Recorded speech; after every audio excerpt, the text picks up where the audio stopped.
Good morning, everybody, and welcome. We're going to call our meeting to order. And should we close the door there? Thank you. Okay. So our land acknowledgement for Centre Wellington. We are meeting on the lands that have been home to Indigenous nations since time immemorial. We acknowledge we are on the treaty lands and territory of the Mississaugas of the Credit First Nation, as well as the traditional territory of the Haudenosaunee, with increasing encroachment by non-Indigenous settlers in the area now known as the Township of Centre Wellington. The Mississaugas could not continue their traditional lifestyle and retreated to villages along the Credit River, eventually settling in the Grand River Valley. The Mississaugas of the Credit First Nation uphold their treaty rights within our jurisdiction. Today, the Township of Centre Wellington remains home to Indigenous people from across Turtle Island. We are grateful to have the opportunity to share and respect Mother Earth and are committed to building constructive and cooperative relationships with Indigenous nations. Alrighty, so there are parking lot items that are going to be added to the agenda, and they were distributed by email last night? Last night, so if everybody has that. And is there any further pecuniary interest disclosures other than the ones that we already have on record? Nothing? Okay. And then we're moving to, I thought we were going to cover this. Just if there's any questions about Okay. what happened on Monday. And is there any questions from council for our Monday discussions that we need to cover? Dennis didn't have any midnight parking lot additions? No? We're good? All righty. And then we'll go to section 7 in the budget. Section 7. Right here, so that's where we left off on Monday, so you can continue on and turn it over to Mark to continue on with section 7.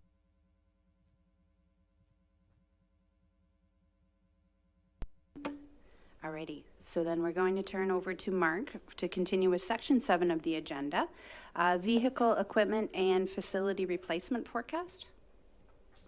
Good morning. Thank you very much, Deputy Treasurer. So I'm not going to spend hours and hours going through this page by page, but I've essentially summarized up the 2023 vehicle and equipment replacement schedules, pulled out kind of the larger items that are listed there, and then I'll just open it for questions.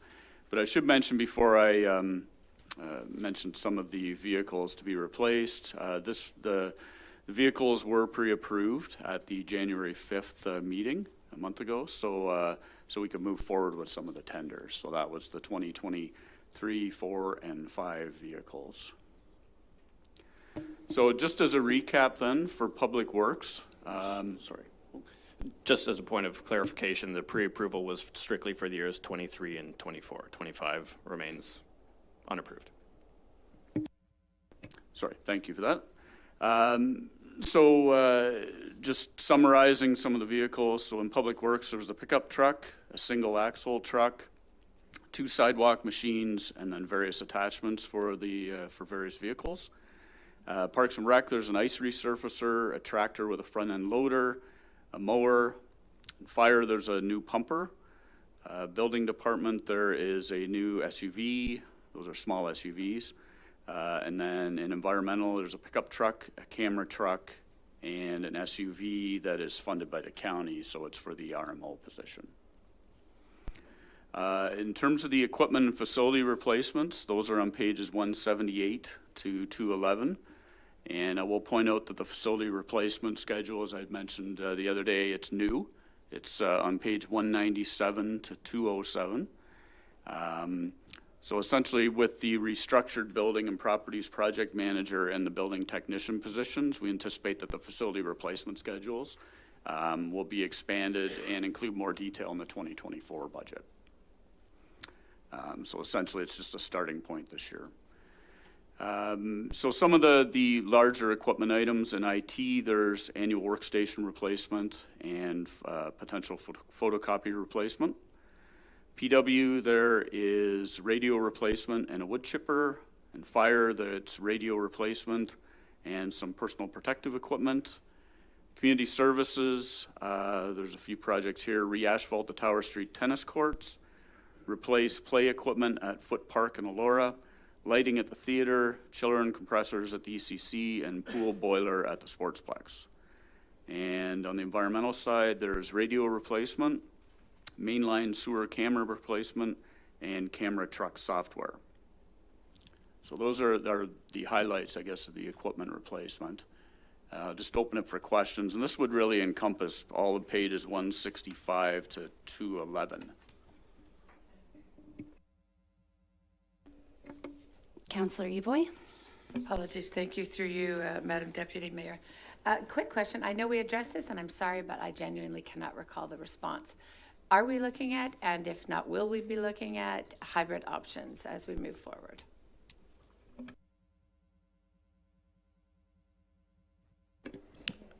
Through the Deputy Mayor, yes, we're investigating hybrid vehicles. We've established a staff committee to look at how to implement hybrid vehicles within the township. I think we said yesterday that, or sorry, 2 days ago, that it'll work in some cases, and in some cases with the more heavy equipment, it will not work. But we'll look at that and look at possibly initializing with our first hybrid vehicle in the short term. So we're looking into it. Any other questions from council? Councillor McDonald? Through you, Deputy Mayor Jefferson.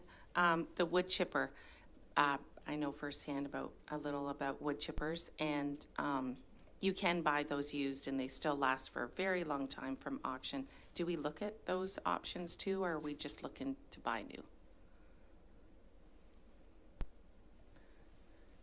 Anyone with wood chipper experience? Anyone? You? Would that be Colin or John? Is John coming? I guess it boils down to, what do you want to buy? Thank you, John.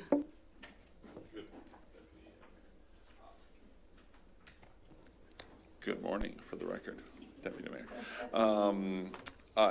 Coincidentally, I happened to be having a conversation this past week with the county, who is also buying a new chipper, and they'll be auctioning off theirs.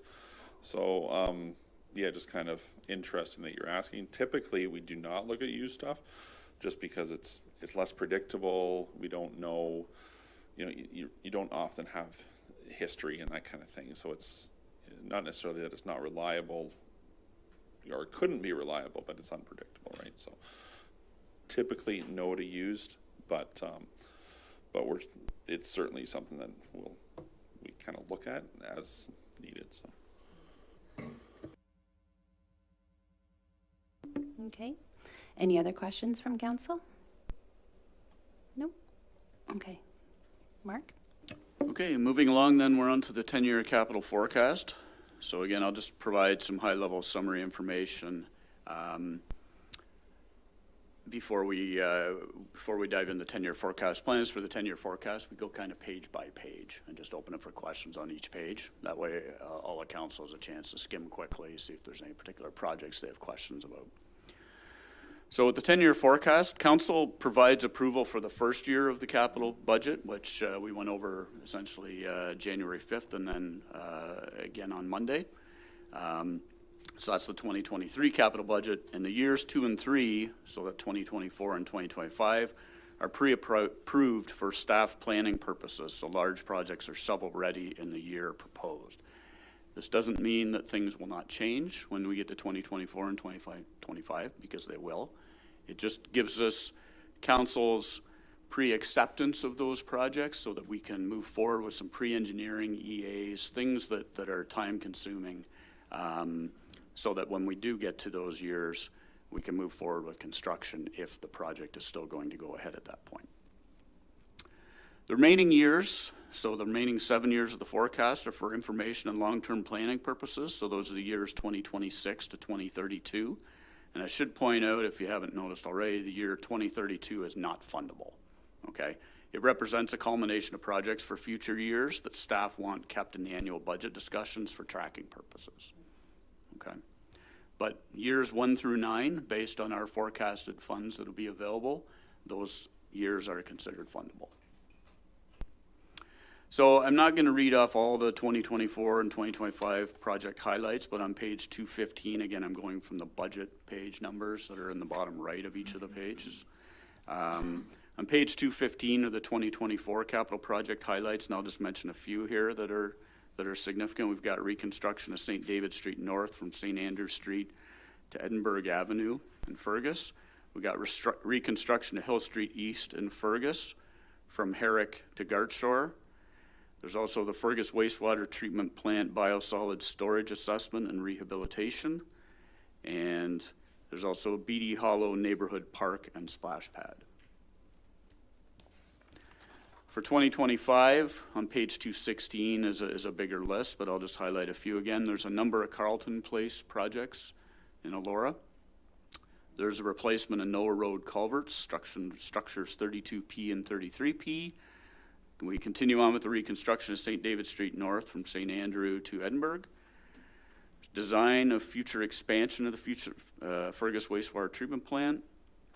There's water meter modernization and replacement, and Woolwich Street water main extension from Wellington Road 7 to the urban boundary in Elora.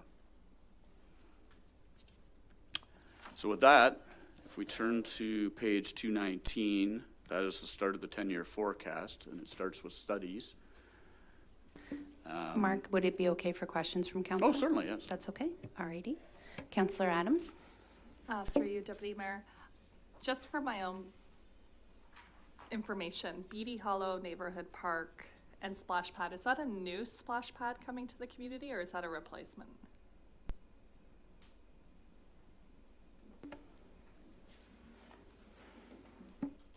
Thank you, Pat. That's a new one. So for a township our size, we do have 2 splash pads, but geographically they're not well dispersed. So we're looking at a new park. It's actually called Farley Park, or in the Beatty Hollow subdivision, which is also known as the Keating subdivision up in North Fergus. So that's been our feedback, needing a north located splash pad. So when we design that park, our intention is to install that, and that's part of the master plan. Okay. Follow up? Yeah, we'll call it a follow-up. I noticed kind of before in the equipment replacement, we have like 3 old basketball hoops kind of throughout like Bellwood and at the ECC and one somewhere else.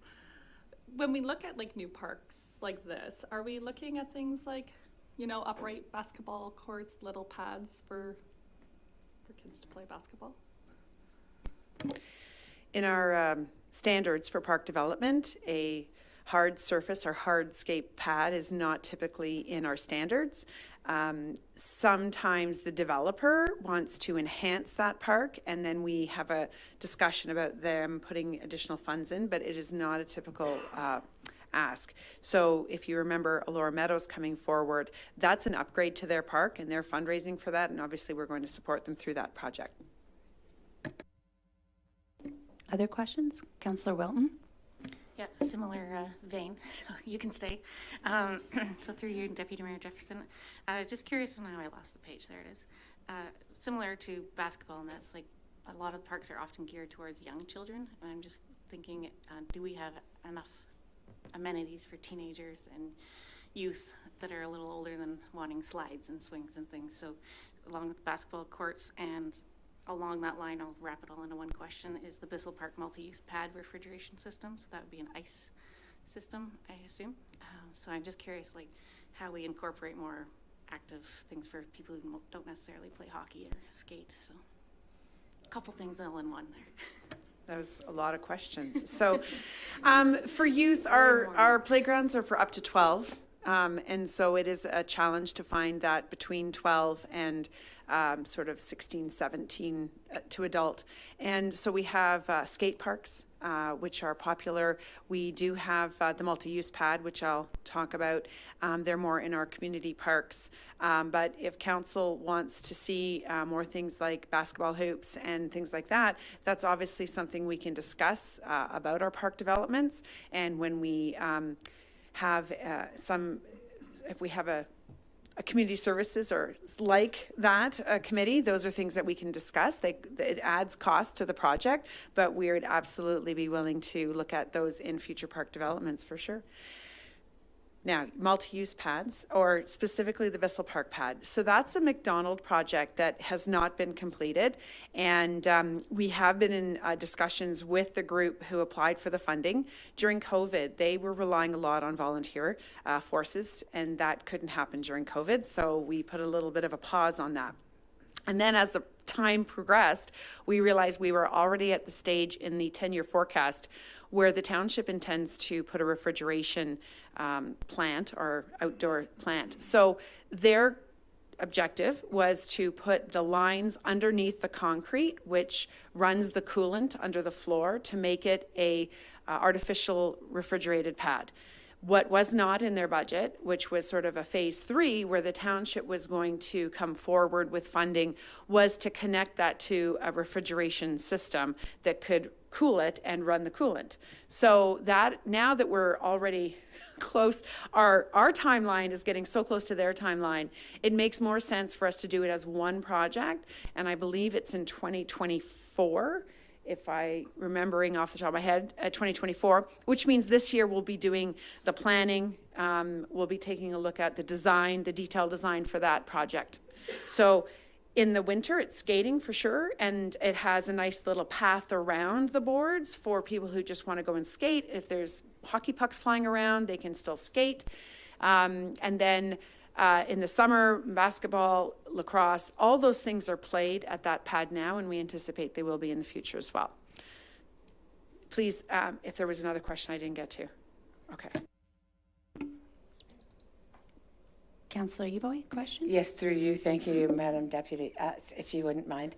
I'm interested, the comment that our parks are designed for up to 12, which is, I think maybe when these were originally designed, when these outlines were originally designed, I don't know how long that's been around, but I don't know that we today see many 10, 11, and 12-year-olds going to those kids' slides and playing on the climby things that are designed for apparently much younger, which brings to mind that I'm first of all really celebrating that, again, we're looking to our communities and looking how we can partner with our existing stakeholders and community groups. And this is just a reminder to me that we really need to make sure we're putting a lot of effort in that.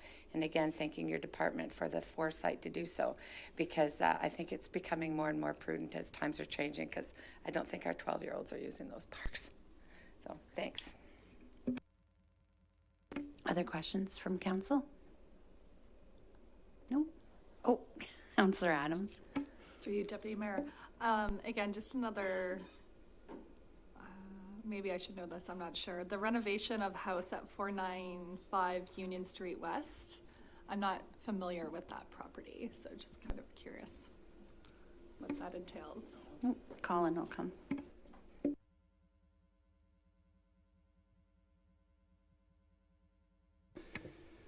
So yeah, thank you for the question, and through Deputy Mayor Jefferson. 495 Union Street West is the Craighead property. So it is a township-owned property. It's designated under the Ontario Heritage Act. If you can picture Union Street, it's kind of the Ontario cottage style residence that kind of backs onto the river. So in 2008, the township bought that property with the plans of significantly expanding the sewage pumping station next door. And so really, over the years, we've been kind of taking care of the building envelope, but interior to the building, there's some pretty significant renovations that are required just to preserve that building. So, we've done things like the soffits, the roof, eaves trough, repointing the stone over the years, but currently the inside of the building needs quite a bit of renovation, so that's a placeholder for that. And the future use of the building, unsure at this point, but perhaps some future discussion with council would be appropriate on that topic. Okay, thanks. Councillor Eboy, question? Thank you so much through you, Madam Deputy. So what it makes me think is we should parking lot this for something for our doctor recruitment. Maybe we can create a couple of spaces for shared living. It's a beautiful space, and it could, I know this isn't the time, but just so we can bring that up later, could be a real solution. Through the Deputy Mayor, that is already on our list of things we're looking into, but thank you. Thank you. Any other questions from council? No, we're good. Okay, thank you, Mark. Okay, thank you. Through you, Deputy. So if we move to page 219, so as I mentioned earlier, the plan, if council's okay, is we'll just go page by page. So if there's any questions on page 219, starting with studies. Any questions? Seeing none, Mark? All right, next page, 220, so still staying with studies. Any questions? No? Okay, Mark? All right, page 221, so essentially IT, corporate other, and starting on municipal buildings. Questions from council? Councillor Eboy? My deepest apologies. I'm going back to 220. I missed a question there. Can you just give me a little bit, through you, Madam Deputy, can you give me some clarity on the $50,000 customer service and engagement strategy? Just a high level to just remind me what that is, please. Thank you. Through the Deputy Mayor, this is something that my department's looking into corporately. We're looking at the best ways to communicate and engage with our customers, our residents, and our businesses and stakeholders going forward. We want to have the most efficient and effective communication and engagement going forward. So this is just a mini study to look into that.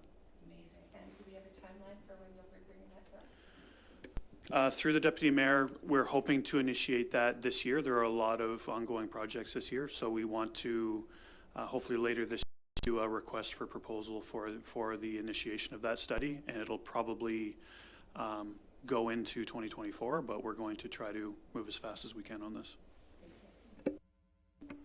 Any further questions? No? Mark? Okay, I assume there's no questions on 221, so 222 then. We're on to fire services and starting on health services, which is cemeteries. Any questions from council there? Councillor Eboy? Apologies again through you, Madam Deputy. You're just going a little quicker than me. I'm sorry. That's okay. No worries. To the last one around our council chambers AV. I know that we will be talking about that. Do we have a timeline when we might be seeing some suggestions on how we can update our system here? Thank you for the question, Councillor Evoy, and through you, Deputy Mayor Jefferson. We have engaged a couple of vendors presently to start looking at opportunities. So our hope is that we would have something in Q2 in terms of a solution to present to council. Great. Looking forward to it. Thank you. Thank you, Adam. Any other questions from council? Nope. Seeing none. Mark? Okay, is there any questions on page 222, which is fire and starting on cemeteries? Anything? Oh, Councillor McDonald? Through you, Deputy Mayor Jefferson. Under cemeteries, are we putting in a mausoleum of some sort? Is that coming up, or? I've had a few constituents reach out to me about it, and I didn't see anything up there, so yeah. Thank you, Colin. Yeah. Through the Deputy Mayor. Yeah, no plans at this time for a mausoleum. We do have the two chapels, one chapel at Bellside and another chapel at the Elora Cemetery. Mm-hmm. But to convert those into a mausoleum, we don't have plans to do that at this time. We are kind of more focused on kind of interring or providing options to inter cremated remains, that sort of thing. So we've got Yeah. columbarium units and the obelisk, that's also in the budget. Okay. So that seems to be where our demand is kind of shifting at this Yeah, time. it kind of goes along with intensification of space too, that 100%. some families have inquired with me, and Okay. that's a good idea. Yeah. Okay, thank you. Any other questions? No, Mark? Okay, moving on, page 223, so the end section of cemeteries, and then we move into the transportation area with the capital levy OSIF funded projects. So I will mention that the capital levy OSIF funded projects, this ties all into the 10-year bridge plan that we discussed at the last meeting. So any questions on 223? Anybody? No? No. Thanks, Mark. Okay, next page, essentially this is the remainder of the capital levy OSIF funded projects.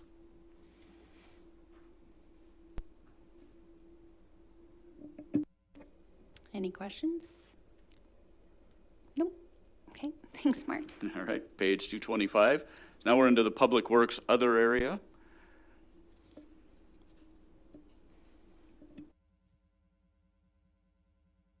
Any questions there? Sorry, if I could just take 1 second to go through this. Okay. Question from Councillor Wilton.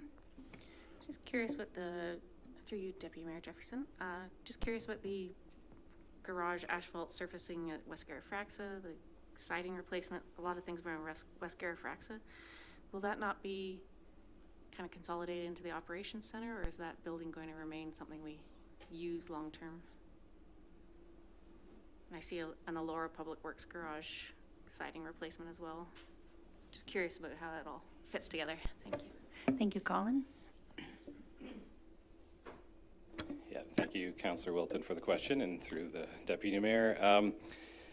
So the plan is to still have kind of an east-west presence with our public works facilities.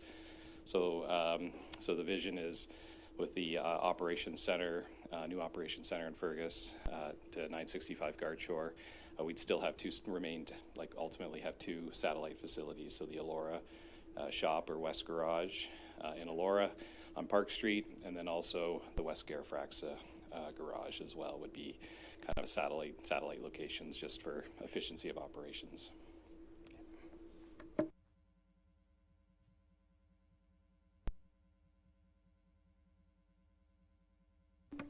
Councillor Evoy. Thank you, through you, Madam Deputy. Could you just give me again a high-level overview on what the infrastructure pre-engineering looks like? Because I know we have lots of work in that department. Thanks, Colin. Yes, thank you for the question, Councillor Evoy, through the Deputy Mayor. So our pre-engineering capital accounts here, capital projects, are essentially allow us to get ready for the following construction season. So those are funds that engineering utilizes to get the designs going. So basically for road reconstructions, quite often it takes a year to design these projects. So there'll be public consultation, different investigations. We need to do soils investigations.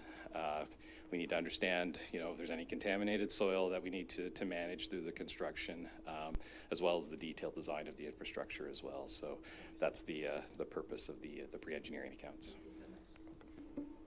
Thank you, Colin. Any more questions from council? Okay. I was just going to ask for clarification as not seeing it in the budget for the termite management program, and Dan can answer. Yes, thank you for the question, Deputy Mayor. In January, we had brought a report forward, and it was deferred to March. So in March, we'll be bringing a new report forward on options for termite management services. We do have $200,000 already in previous budgets that is approved for use this year. And based on the direction we get in March from council, we can we can adjust budgets accordingly moving forward. But we do have the 200,000 already pre-approved, so you won't see it in this budget, but we need council to give us direction in March 1st, and then we'll move forward, if that makes sense. Sorry, Councillor Evoy? Thank you through you, Madam Deputy. Sorry, a new report as opposed to the one that we've already done and our previous council has already allotted for?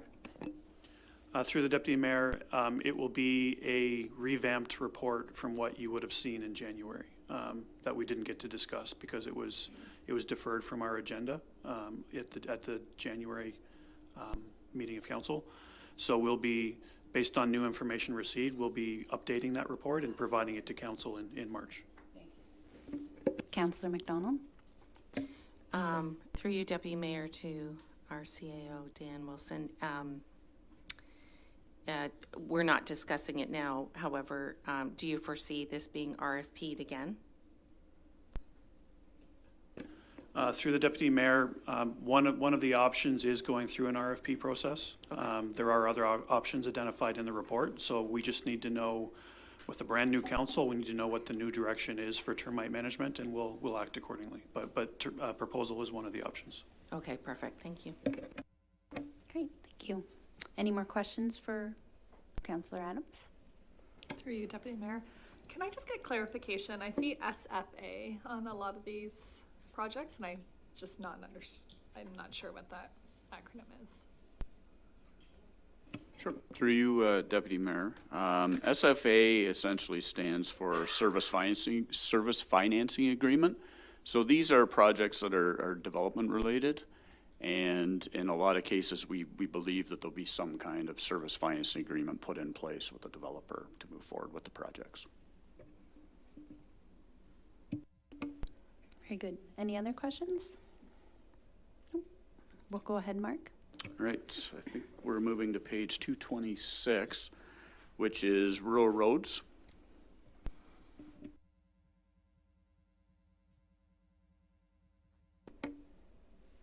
Any questions there?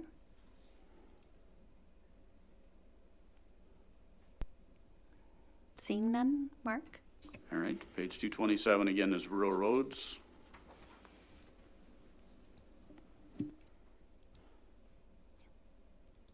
Any questions there from council?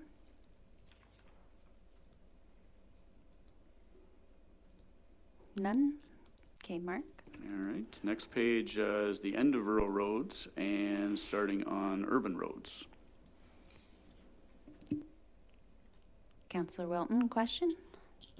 Thank you. Through you, Deputy Mayor. I think this question is probably for Colin or Adam. Just thinking of all these roadways as we're doing them, are we incorporating active transportation? I bet you knew the question. So, bike lanes along the shoulders or any extra paved section? Thank you. Yes, thank you for the question, Councillor Wilton. So through the Deputy Mayor, whenever possible, we are. So we have a number of projects that we'll be constructing this year where we are incorporating active transportation facilities. BD Line comes to mind, the reconstruction of BD Line. We'll be including an off-road multi-use path as part of that project. So we do evaluate it on a case-by-case basis, and where the warrants would suggest that it is justified to incorporate, an active transportation facility, we would certainly incorporate that through the design of the project. Thank you, Adam. Questions, Councillor McDonald? There you, Deputy Mayor Jefferson.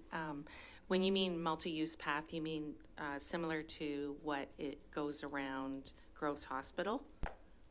That type of side path where you can bike walk? Yes, thanks, Councillor McDonald. Through the Deputy Mayor, that's correct. So this is a path that's set back from the road. It's wider than a sidewalk to accommodate cyclists and pedestrians, mobility, vehicles, etc. Okay, thank you. Thank you, Adam. Any further questions from council? No, seeing none, we're okay. Thanks. And Mark? All right, continuing on with urban roads, page 229. Councillor Evoy, question? Thank you through you, Madam Deputy. To clarify Provost Lane, aren't we putting that structure down along most of Provost Lane? What work is this?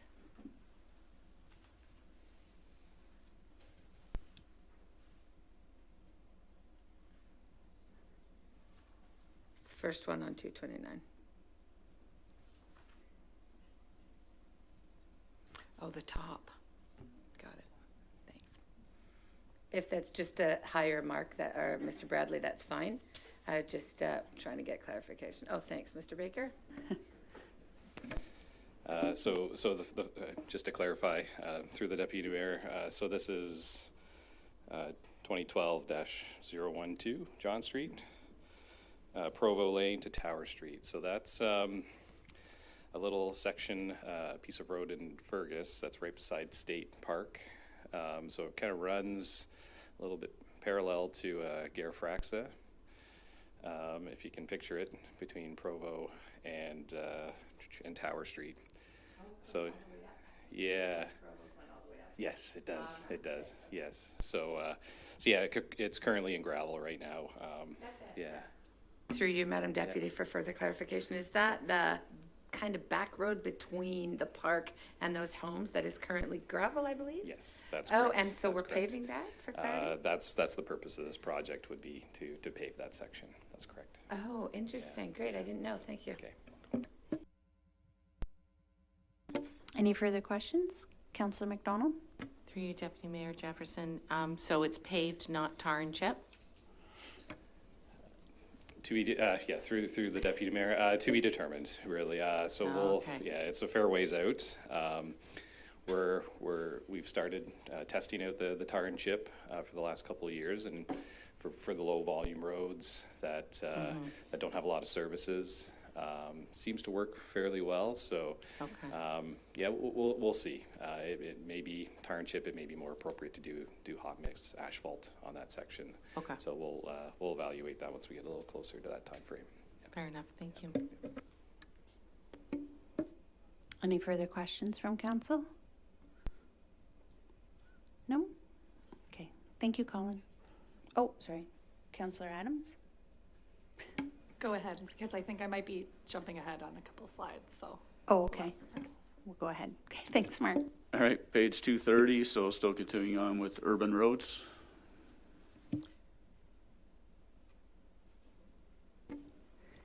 Any questions on that slide? Councillor Evoy? Thank you again through you, Madam Deputy Mayor. Number one, again, Mr. Baker, I believe. The number two, sorry, Patrick Street retaining wall. The trail, that's the trail entry, correct? So I'm curious what the plan is, because it seems like we've been piecemealing that section a little bit over the last few years. I frequent it regularly, and I'm trying to figure out what your direction is there. Yeah, great question.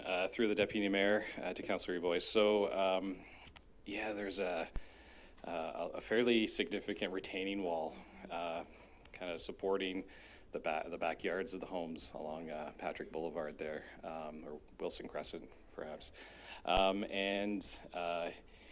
It's made out of kind of waste concrete blocks. So their dimensions are like 2 feet by 2 feet by 4 feet. So it's certainly not a way we would build retaining walls today, but when that was constructed, that was the material of choice, I guess. And so we're aware there's sections that are crumbling. The good news, we had actually a structural engineer assess that wall 2 summers ago, and there's still lots of block. Like those blocks are actually fairly, because they're 2 feet deep, they're quite solid, but they are starting to crumble. So we're aware. So basically, this project, the purpose of this project is to likely go in and replace kind of sections of that retaining wall that's starting to fail. Sorry, just for clarification, thank you through you, Madam Deputy. So to clarify through you, you're going to just do the sections as needed, or the engineer will advise we need to do this section, this section, this section, and how are we going to budget for that? For sure, yeah. So we'll rely on the structural assessment at that time, and I think we're trying to be wise stewards of taxpayers' money. So I think it's such a significant wall. My feel is we would replace sections of it at a time, but yeah, we'll assess it at that time. If it looks like the deterioration's a little more widespread, it could potentially be the entire wall that needs to be replaced. Great, thank you so much. Okay. Just for a little clarification there, when you're talking about assessing it, you're looking at assessing it in 2029 for doing the work? Thank you for the question. Actually, we're evaluating retaining walls every 2 years now. Okay. So when we, this is a recent program change that we made, I think just 3 years ago, as we're looking at our bridge structures, we've included the significant retaining walls in that structural assessment. So as our contracted engineering services are looking at our 111 structures every 2 years, they will also take a look at the retaining walls and provide us with any recommendations for repairs, replacement, remediation, that sort of thing. Councillor Wilton, question? Thank you, through you, Deputy Mayor. This question might be for Mark or Adam, I'm not sure, but I'm curious obviously there's a lot of money. This is a big portion of the budget is roads and all this kind of public works money. So I'm curious how we can be more intentional about the active transportation piece. So if there's a way to denote active transportation elements within the budget so that at the end of the year you can kind of look and say, oh, we spent X% of the budget on roads for cars, but we spent X% of the budget on walkways, pedestrian, cycling paths for people. So I'm just curious if there is a mechanism within the budgeting system to do something like that. Through you, Deputy Mayor. Currently, there is no mechanism right now, but we certainly could implement something, be it a notation, just like we do with SFA, right? We could do something like that, and the same in our internal reports as well to track. Question, Mayor Waters? Yeah, that also could be part of our strat plan, sort of inferring on that as well.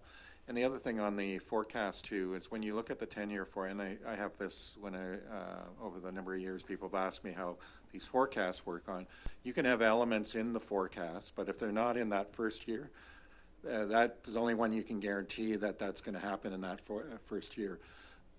When there are elements in here and they're say in 2028, obviously staff have identified that that's a point in time that they need to start to look at this, but these things can fall off as well. So I think you always have to make the public aware that even though it's in the forecast, it doesn't mean that it's necessarily going to happen. It could be moved either off the forecast or it could be moved forward on the forecast. So that's always important to keep in mind that as well. Thank you for that, Mayor Waters. Any further questions? Oh, Adam? Thank you, Deputy Mayor Jefferson. Just perhaps to elaborate also and kind of reeling back to our conversation regarding asset management, we continue to try to mature our data integrity and granularity. So right now within our roads envelope within the asset management plan, it encompasses roads, sidewalk, stormwater in certain instances, and also street lighting. So we're always trying to find ways and mature and expand and get a little bit more granular in our data. So as we see our maturation and asset management, these are other things that we can also bring to the fore in terms of our inventories of, pedestrian safety, and other things like that in terms of active transportation and things of that nature. Thank you, Adam. Councillor Evoy? Through you, Madam Deputy. To that point, through you, or to you, please, I'm looking for some of our traffic calming measures that we've been discussing as well in this section, and wondering why when we are repairing roads, not wondering why, if, is it happening, that we're also including looking at additional or adding traffic calming items in the places that we already know are currently a struggle. Thank you, Adam. Many of us have had many discussions with our constituents about the roads, so thanks for your patience. Yes, thanks, Councillor Evoy. Great question. Through the Deputy Mayor. So with regards to active transportation, we've talked a little bit about this annual report that we'll be bringing to council with respect to speeding concerns and, not active transportation, traffic calming, that's what we're talking about. So with respect to traffic calming, that annual report includes recommendations to implement traffic calming on our streets. When we're constructing new projects, we have traffic calming in mind, and we're trying to design those roads to promote traffic calming. But where we're doing it more retroactively, where we have an existing road, I think that's the opportunity, is through that annual assessment and recommendations to implement traffic calming measures, which we're doing kind of throughout the year. But that annual report is the kind of the key recommendation with respect to what we'll do. I truly look forward to seeing that report and hopefully having a little voice in how it unfolds, because I know there are some high concern areas that I look forward to addressing. Thanks. Thank you, Adam. And Dan, our CAO, has comments. Thank you, through you, Deputy Mayor. If you look at page 232 of the forecast, right in the middle of the page, you can see that we do have an annual allocation for traffic calming, and we'll update that every year as we go forward, but that's just a general provision for now. That will become more accurate as the years come closer. Wonderful. Thanks for clarifying. Thank you, Dan. Councillor McDonald? Through you, Deputy Mayor Jefferson, and I think we touched on this a little bit on Monday, with traffic calming, one report a year. I'm sure there's quite a bit of work involved in that, but some urgent items can be discussed in between before that report that are areas of concern sooner. Is that a possibility? Sorry. Thank you, Adam. Yes, thanks, Councillor McDonald. So through the Deputy Mayor, absolutely, it's something we're always looking at and we always have in mind. It's a real, it's very helpful having that budget available. And we have some flexibility within that budget to implement items that are a little more urgent, that come up a little more urgently. For example, this year we know we'll be reconstructing BD line. We know that'll have impacts, traffic impacts to the neighborhoods surrounding BD line and some of the local roads. So we'll be proactively going out and trying to implement traffic calming measures in advance of that construction, anticipating the increased traffic volume and kind of cut through traffic. So there's an example of something that's kind of an in-year item that we recognize will be an important thing to get out ahead of, and we will do. Okay, thank you so much. Thank you, Adam. Councillor Adams? Through you, Deputy Mayor. I think we're having so many conversations around this traffic calming because it was like a strong issue, number one in my ward, absolutely. And along with that, I do see on this, if we're talking about page 232, we do have 2 new crossings and 23 pedestrian crossings and 1 in 2024. My question is also, if there's others identified, let's say this year, right? Like there's like known issues, whether they come in through the reported tool or whatever. What is the flexibility the department has to respond to that if it's not like dedicated here in the 10-year plan? Yes, thanks, Councillor Adams, for the question. So through the Deputy Mayor, we have flexibility to do so. This annual report kind of sets the bar in terms of what we think we need and what are maybe the highest priority traffic calming items we'd like to implement. But like I say, that traffic calming budget gives us the flexibility to use those funds to, whatever we, in discussion with council and residents, whatever the priorities are. So to answer your question, I think the answer is yes. Another question, Councillor Evoy? Thank you, through you, Madam Deputy. Yes, to Councillor Adams' point, it was definitely the number one concern in my ward, and I'm cautious about when we plan new subdivisions. It's not just planning the traffic calming and active transportation and parks for those new areas. It's about how are they going to align with the existing areas, which certainly in my ward has been a problem.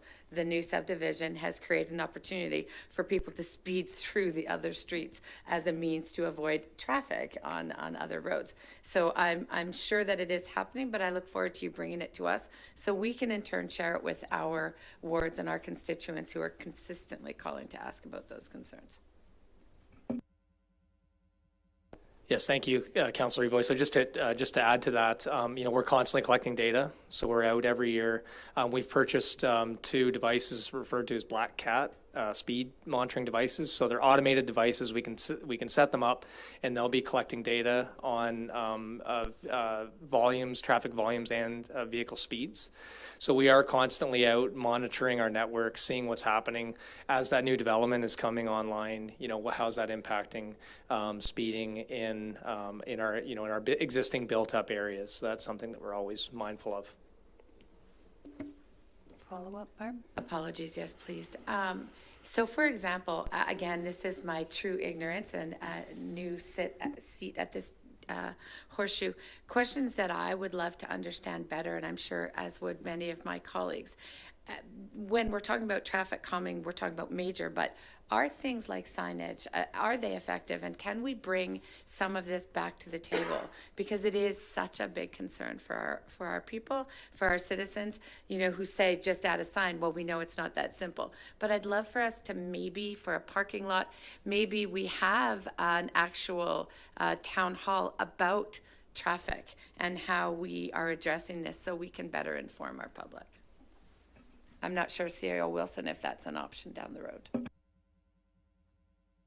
Through the Deputy Mayor, I believe staff did refer to the fact that we do an annual report on this type of thing, and that can include recommendations around signage. I believe if things become critical and one-off situations appear, then we can definitely come to council more often than once a year. But the hope is to have a standard review once a year. Thank you. Councillor McDonald? Through you, Deputy Mayor Jefferson. So the Black Cat data, that's in conjunction with OPP, and they give you the data back after you use them through the Police Services Board. Yes, thanks, Councillor McDonald. So through the Deputy Mayor, so we actually own those devices. We purchased them ourselves. Great. Yeah, so we used to share data. Well, we still do share data with the OPP. Yeah. The OPP has those Black Cat devices. We recognize how valuable that information was, and we decided to purchase a few units ourselves. So we own those devices, and we can move them around as we need to.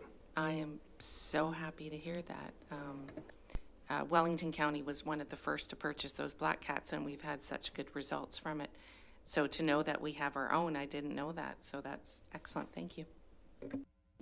Thank you, Adam. Any other questions? No? Okay, thanks. Seeing none, Mark? Okay, I think we finished page 230. I think we skipped over page 231 though. Questions for page 231? Anything? No? Thank you, Mark. Okay, page 232, we touched on the traffic calming measures here. Were there any questions about other items on 232? Any other questions? No? Mark? Okay, page 233, so this is the end of the urban roads. There's a small section there on storm drainage, and then a very small section on structure inspections, essentially. So these would be inspections that are not funded through the OSIF dedicated capital levy. Any questions for that page? Nothing?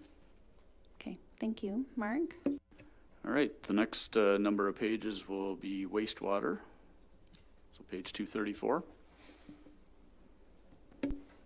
Any questions on there?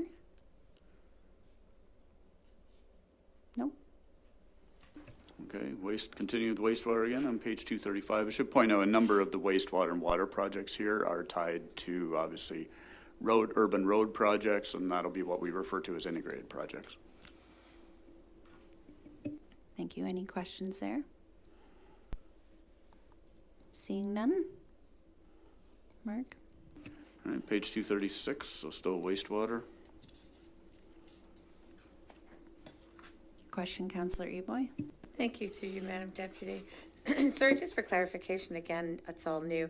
The difference between sludge storage and sewage pumping, could you just quickly, because I'd love to be able to say I understand this, and I have no idea, and sludge stood out, so. Thank you for the question, and through you, Deputy Mayor.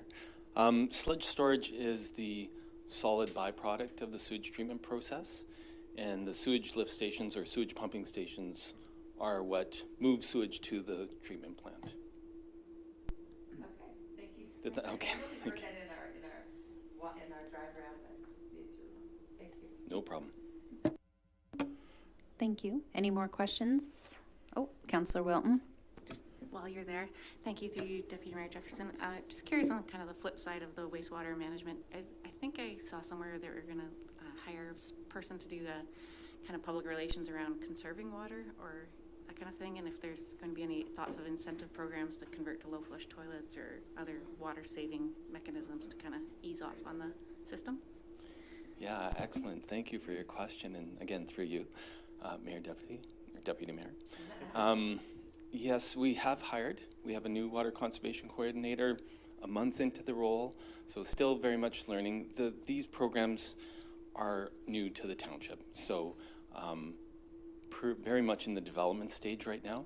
Part of that person's role is for wastewater best practice promotion as well.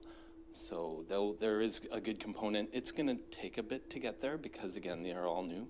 We do some promotion through bill mailouts, social media. Kendra posts a lot because we have seen, especially during COVID, it's starting to taper off now, but we did see a lot of non-flushables, disinfectant wipes, gloves, fats, oils, and greases. Everybody was at home making bacon for breakfast, so there was a huge influx, and a lot of that social media had helped reduce those disposables. So we can see kind of new ideas and programs come online as that person gets into their role, probably? Definitely. Thank you. Councillor Eboy? Thank you through you, Deputy Mayor. To expand on that, this is yet another, because that's what I'm always looking for, opportunity to side align with some of our community stakeholders already out there doing the work. Is this part of the plan to touch base with some of our water focused groups and maybe work together in pushing this out for a bigger impact? For the water focus groups, I guess it's yet to be determined as we develop the program. Those connections and associations will begin for sure. With regards to the wastewater component, there's a new sewer use bylaw that was passed in December, I think, of 2022, maybe November. We have an implementation plan, and a large part of that is connection and outreach to the users of the system. So from both ends of things, to some degree, more defined in the wastewater side of things right now, but upcoming in the water side of things. Great, thank you. Thank you. Any further questions there? No? Thank you. And Mark? Okay, moving on, page 237, so the end of the wastewater projects and the start of the waterworks projects. Any questions there? Seeing none? Mark? Okay, continue on with waterworks, page 238. Any questions? Nothing? Okay, Mark? Page 239, still with water. Any questions from council on that page? No? Okay. Oh, Councillor McDonald? Through you, Deputy Mayor Jefferson. So the new wells are Area 3 and Area 7. Those are done now? They're being worked on till we approve? Adam's coming. Thanks, Councillor McDonald. Through the Deputy Mayor. So those, the work is in process at areas 3 and 7. We've drilled what we refer to as test wells. So those are smaller diameter wells that we drill first to test the aquifer to try and determine could this be a viable municipal production well. So we're in process of completing those tests, and the 2023 work and the budget that you see is to take that a step further and then convert those test wells into production wells and then further test them to confirm that that we can use them as a municipal source. And supplementary question. And sorry if this is a naive question, but this will be enough water to supplement building that is coming down in development? Yes, thank you for the question. So through the Deputy Mayor, so we completed the Water Supply Master Plan in 2019, and that laid out our water needs to accommodate growth to the 2041 timeframe. And the schedule that we've laid out for bringing these new well areas online is consistent with the needs outlined in the Water Supply Master Plan. So yes, those wells will be sufficient to accommodate planned development. Thank you. Thank you. Any further questions there for Adam? Nothing? Okay, thank you. And Mark? All right, page 240, still continuing with water. Any questions on that page? Seeing none? Mark? All right, page 241. Any questions there? No? Mark? And page 242, so we end the water projects and we start with the Parks and Recreation projects. Any questions there? I know there's some. No? Okay, seeing none, Mark? All right, page 243. Again, Parks and Recreation projects at various facilities. Any questions? Okay, Mark? Page 244, so we're into the parks area.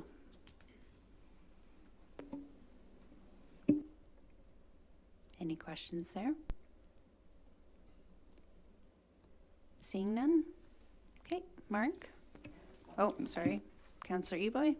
Thank you, through you, Madam Deputy. I'm just curious, in all of our parks, we've done a really good job in many about ensuring that they are accessible to all. As we look forward, I wonder if we are doing more around the accessibility piece. I wonder if we shouldn't be looking to Pat on this question, but I'm just curious because as our population grows, so does our need around accessibility for children with special needs. And I'm wondering what our approach is to that as we look ahead. And is there any room or space or thought about retrofitting what's already there? Is that for Pat?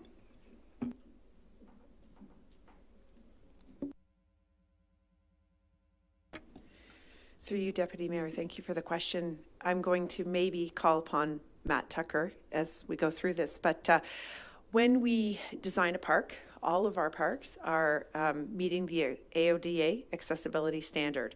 There are a couple of parks that exceed that, where the community has come together to fundraise, and so you'll see a rubber floor, instead of the wood chips. But the wood chips are still an accessible standard.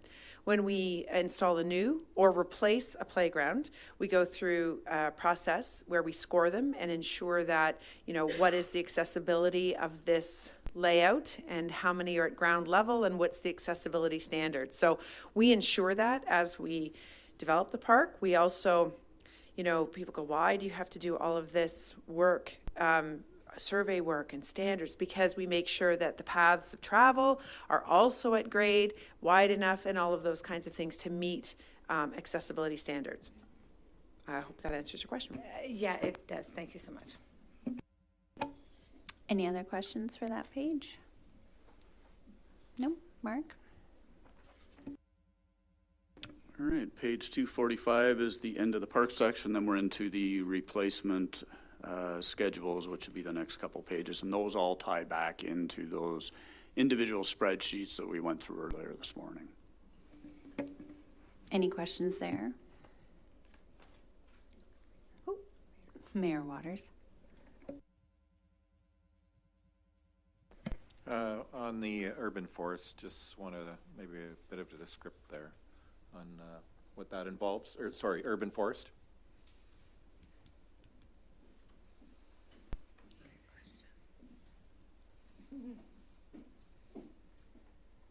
Can you just repeat the question? Oh, sorry, more descriptive on what is involved with urban forest. I know it's a typical kind of a line there, but maybe a descriptive of what that involves. And Well, sure, because Yes.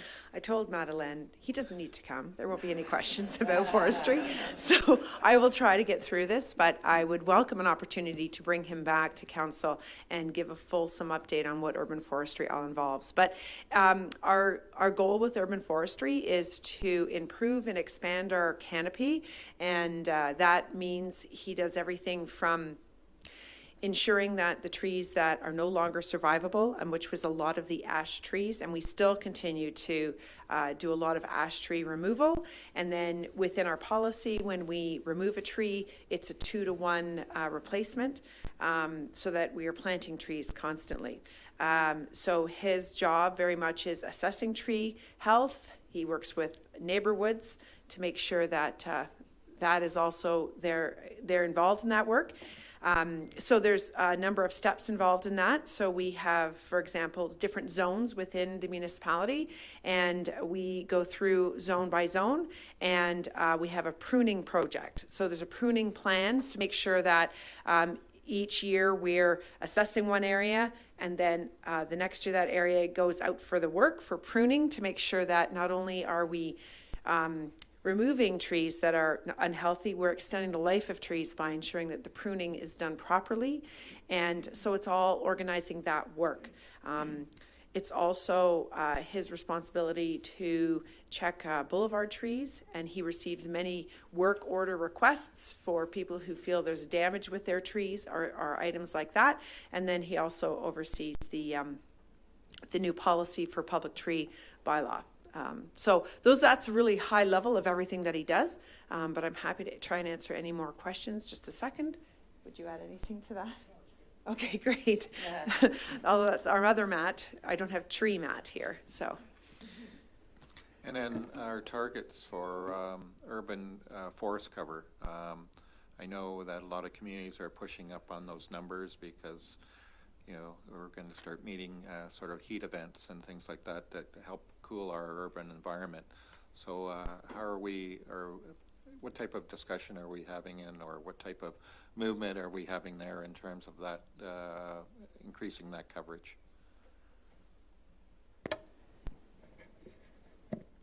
As I mentioned, I think it would be great for Matt Alland to come and discuss that. I know that he would share with you that we have not peaked on our ash tree removal program.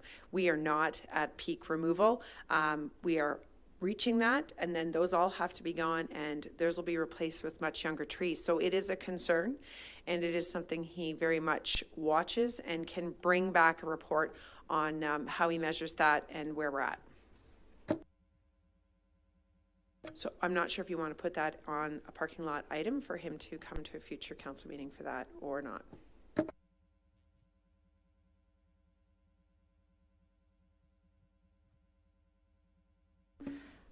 Sorry, did you have a question, Council? Oh, okay. Any other questions there? No? Okay.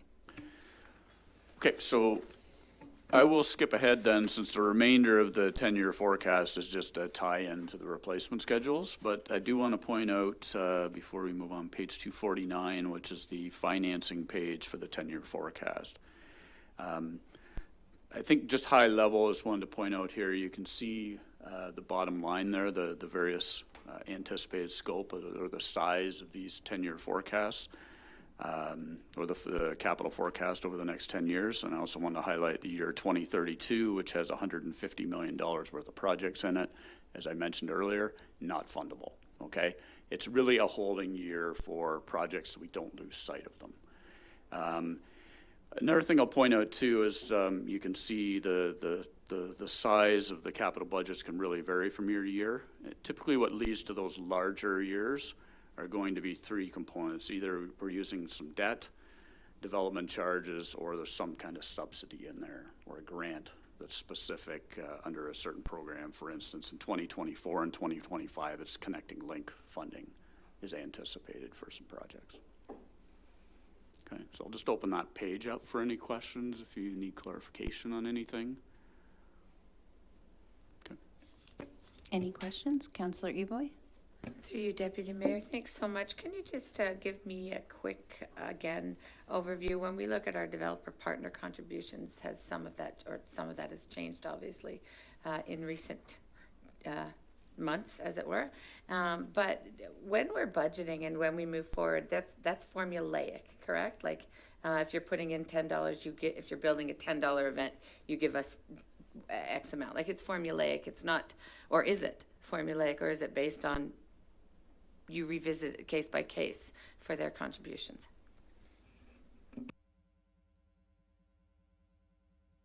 Through the Deputy Mayor, for the most part, it's very specific in the projects we're looking to do and associated partners that are involved.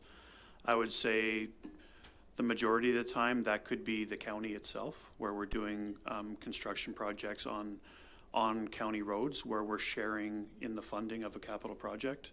So it's very specific to a road and very specific to what the township is responsible for and what the county is responsible for. So it's as accurate as we can get it, and as we get closer to the year in which those projects are going forward, we more formalize the costing, but the costing, or sorry, the split between us and the partner usually stays around the same. Okay, thank you for Any other questions there from council? Nope. Seeing none? Mark? Okay, so moving on, we're at basically the tail end of the budget book. So we're into the other information section. So I just wanted to highlight a couple of pages that are in here. Pages 257 to 259 are extremely important pages. These are the summary of all the reserves that the township has. So I should point out that within the budget report that was attached with the agenda, Appendix D, we included the reserve and reserve fund policy, which was last revisited in August 2021. So within that policy, it details out each reserve that existed at that point in time and the purpose of the reserve and the reserve fund, and also a target amount that we're trying to work towards. Okay? So a very important document. The plan is that staff will bring a future report to review that reserve policy sometime in the next year. Sometime this year, we'll bring it forward again. So I'll highlight a couple of sections here. So on page 257, it's broken down into your tax-supported reserve and reserve funds. Broken into various categories there: fire, public works. You'll see there at the bottom at page 257, we got the vehicle and equipment replacement reserves. These tie into the replacement reserve schedules that we discussed earlier this morning. I will point out the facility replacement reserve item there is new. Okay. I believe there's only 2 new reserves this year through this budget process, and that's one of them, the facility replacement reserve.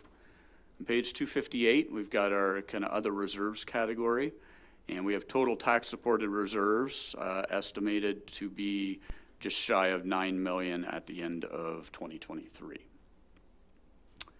Then there's the reserve funds category.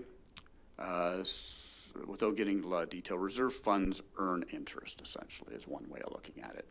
They're usually developed either by council wants us to create this reserve fund, or it's a legislative reserve fund. So a legislative reserve fund example would be CCBF reserve fund, OSIF.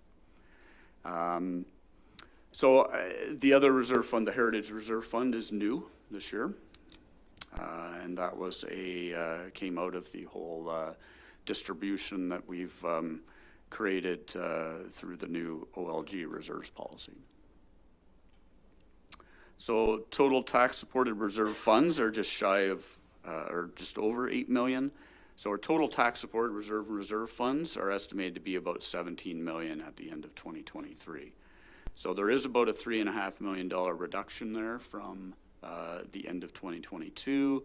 And that's mainly, we're using a significant amount this year of our equipment and vehicle replacement reserves. There's also the capital levy reserve fund. We're using a significant amount from there, and also significant OSIF funds in the capital budget. Question, Councillor Evoy? Thank you. And through you, Madam Deputy Mayor, just to clarify, you explained what the first reserve fund was, and you said the second one, council can determine. Can you explain a little bit about what that is? And then to follow that through, there are very clear guidelines on what can come, what can be spent from each reserve, I trust? So yes, through you, Deputy Mayor. So yeah, over time, those reserve funds have been developed, and some of them, like I said, were legislated, like the Parkland Reserve Fund, OSIF Reserve Fund, CCBF Reserve Fund. But there were some others that were developed by previous councils. So a prime example of that would be the VPCs of the Victoria Park Senior Center, Seniors Reserve Fund, okay? A council, many councils ago, determined that it was a good idea to have a specific reserve fund, and they wanted that reserve to earn interest on the monies, okay? Another one would be that we discussed earlier would be the Newton Industries Public Swim Reserve Fund as well.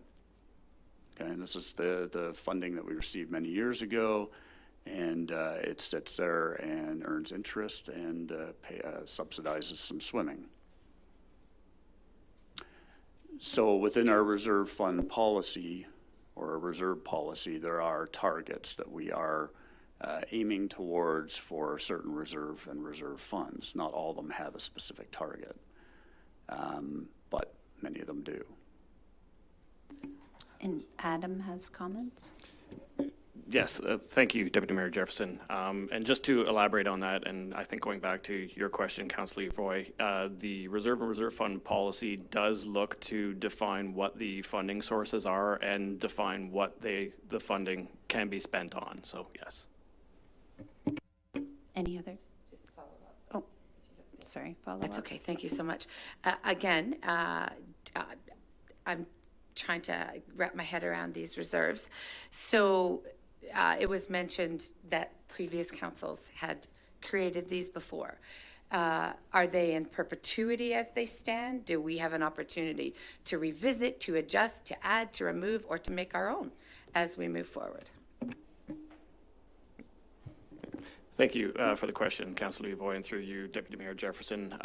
Yes, and that is effectively the purpose of staff bringing the reserve and reserve fund policy back to council later this year, so we can have a more fulsome view of what is still attracting interest. Some which staff would define as being no longer required can come to a close, and open the opportunity for council to introduce new ones should they see fit. Again, just to complete that, my space here, I really look forward to that because, again, I reiterate that it's our job to, I believe it's our job to look at what has been just because it's been and to see whether or not it's still relevant, relative, and in fact serving our community. Thank you. And Dan has some comments to add.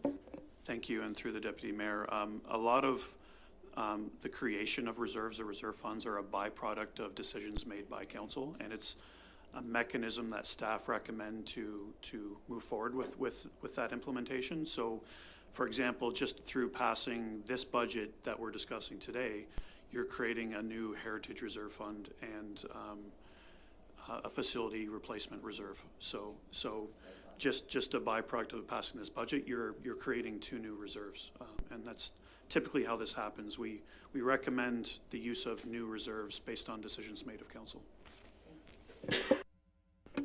Councillor McDonald? Through you, Deputy Mayor Jefferson. The wind turbine capital reserve fund, I only know of one turbine. So what are we keeping that for? Are we foreseeing that we're going to do some collaboration with CW Hydro? Are we gonna connect up to Bruce? Like, what is the purpose? Please. I can start on this, actually, just to give a little bit of history. This was some funding that came out of an agreement with a corporation for some wind turbines that were put in out in the Bellwood area, I believe it was, right? So essentially, we received $22,000 a year for another, I think it's 10 years. I think it ends in 2032 or 2033, somewhere in there. We get $22,000 a year. The funds are held in this reserve, the wind turbine capital reserve, and the expectation is that these funds will be used towards some project out in the Bellwood area.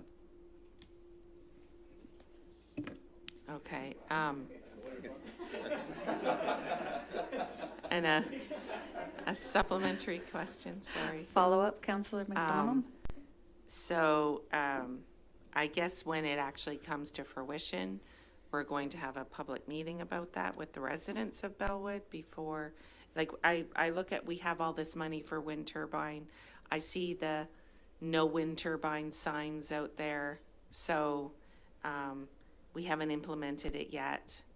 Are we waiting till we fulfill the 22,000 every year for the 10 years before we would go ahead with that?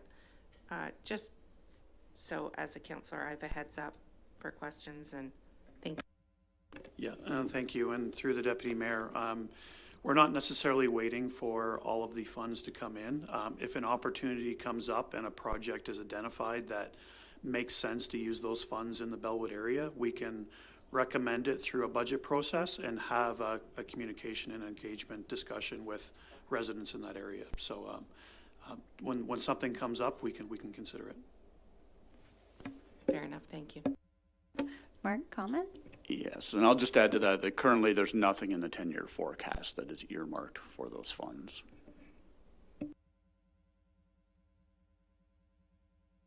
Alrighty. Any further questions there?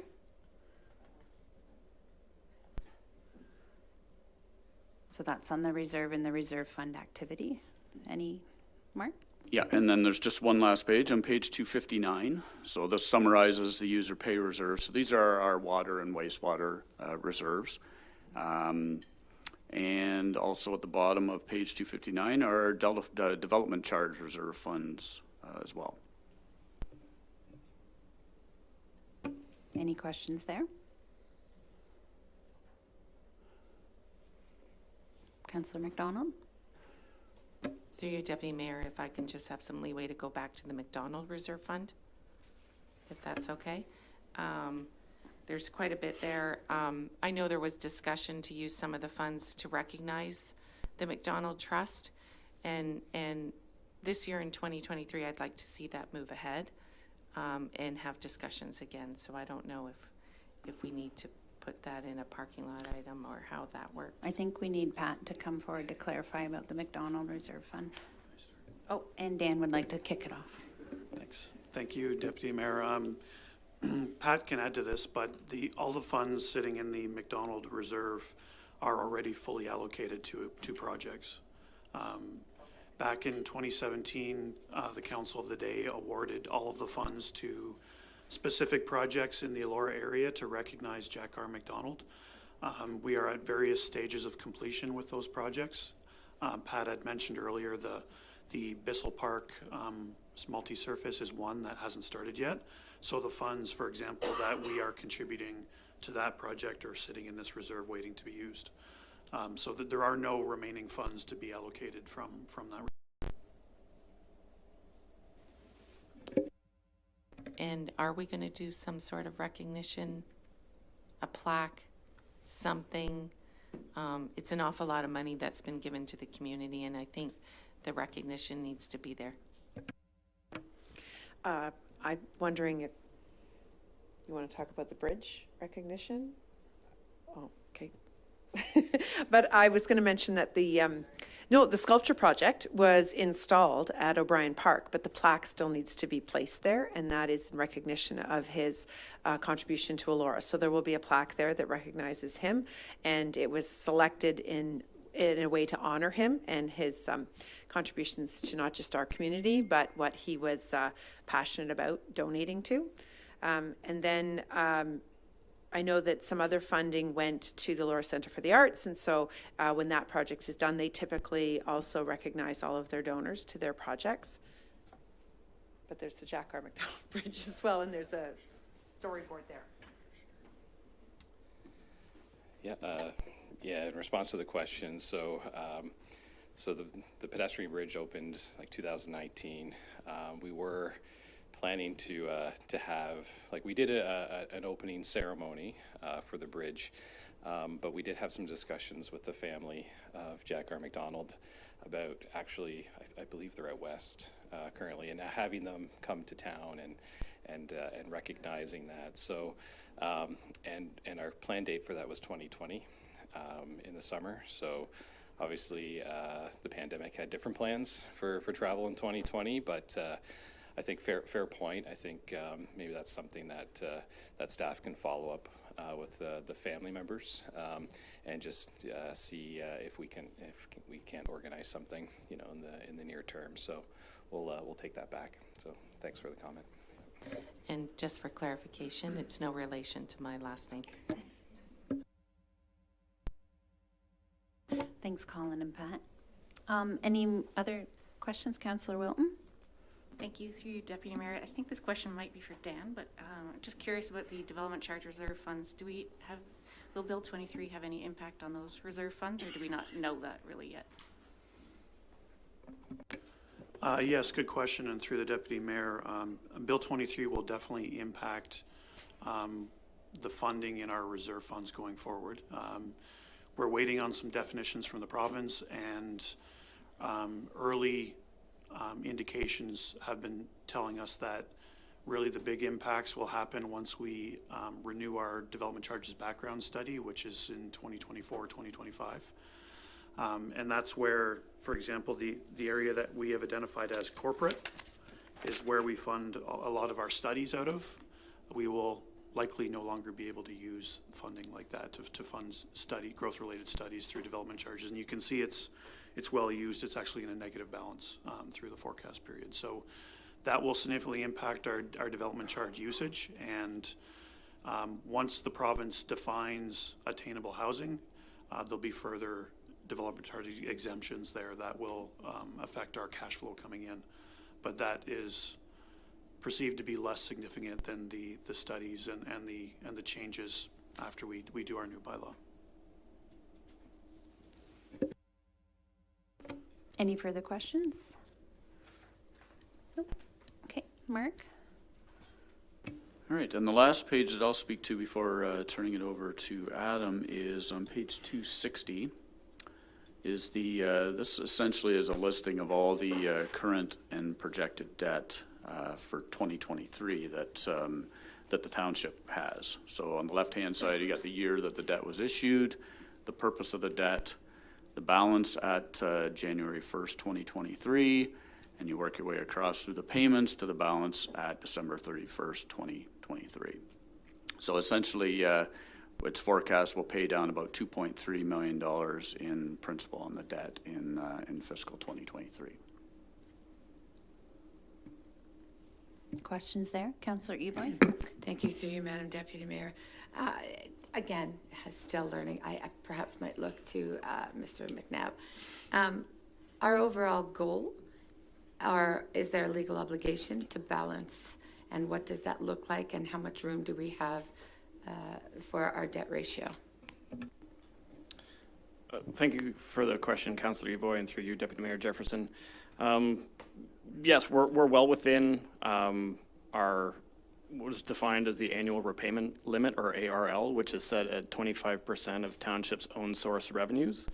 From a municipal standpoint, for the Township of Centre Wellington, we've taken that one step further, and through the 2022 Asset Management Plan have defined a 15% own source revenue debt ceiling that we're going to adhere to. And if you'll indulge me in a couple of slides from this one, we'll discuss on where we are present day and what the 10-year forecast looks like in terms of that ceiling threshold.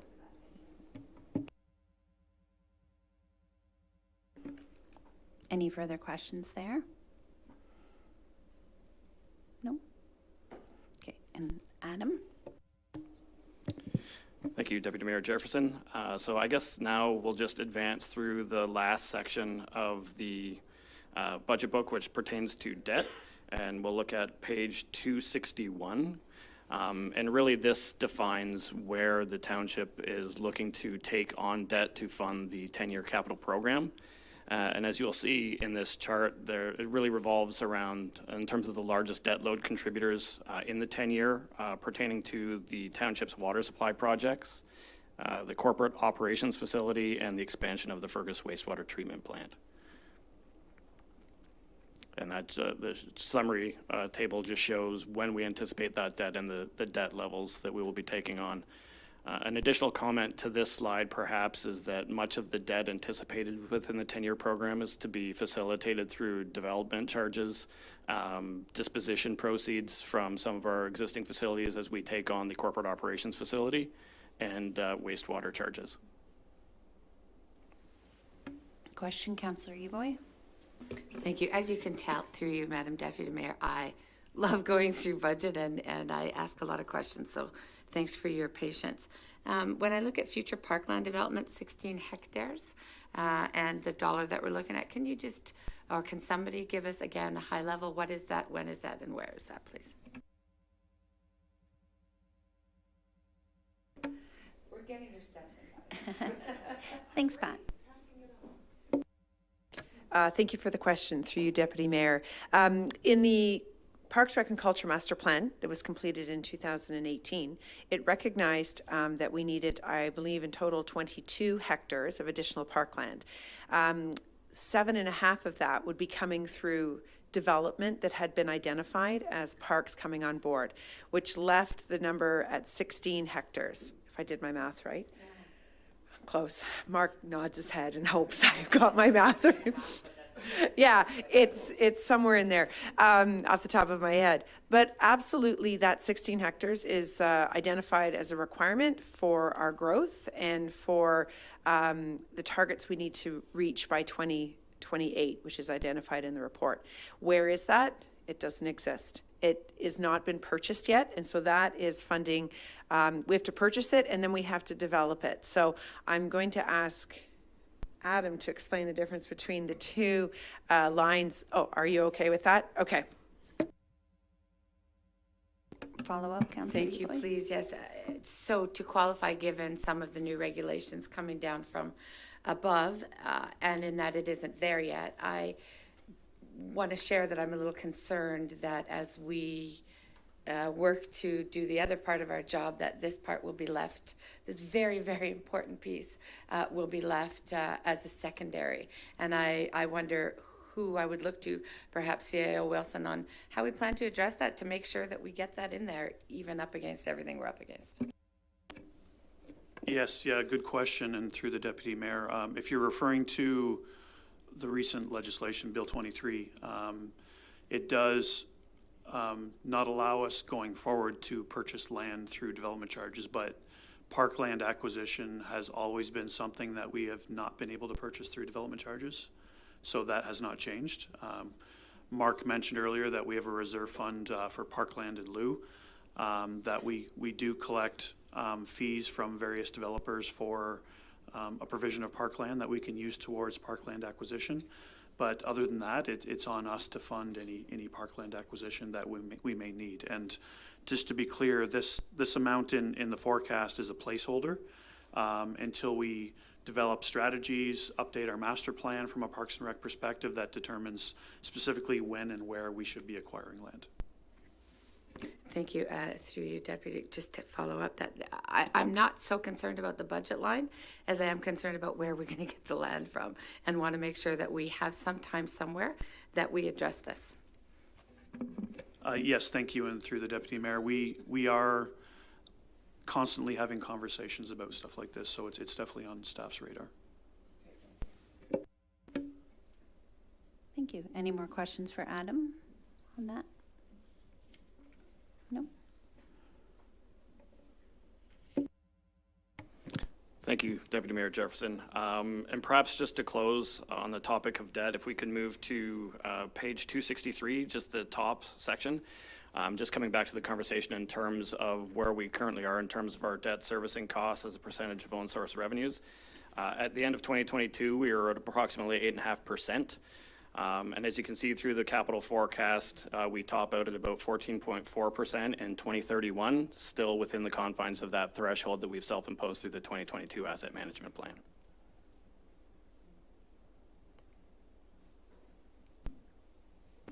Any questions there for Adam? Councillor Wilton? Just one question about the debt on the operations center. With the development charge changes coming with Bill 23, I'm just curious if there's any additional risk that we're taking on with the operations center debt at this time, or if you can just expand a bit on that piece.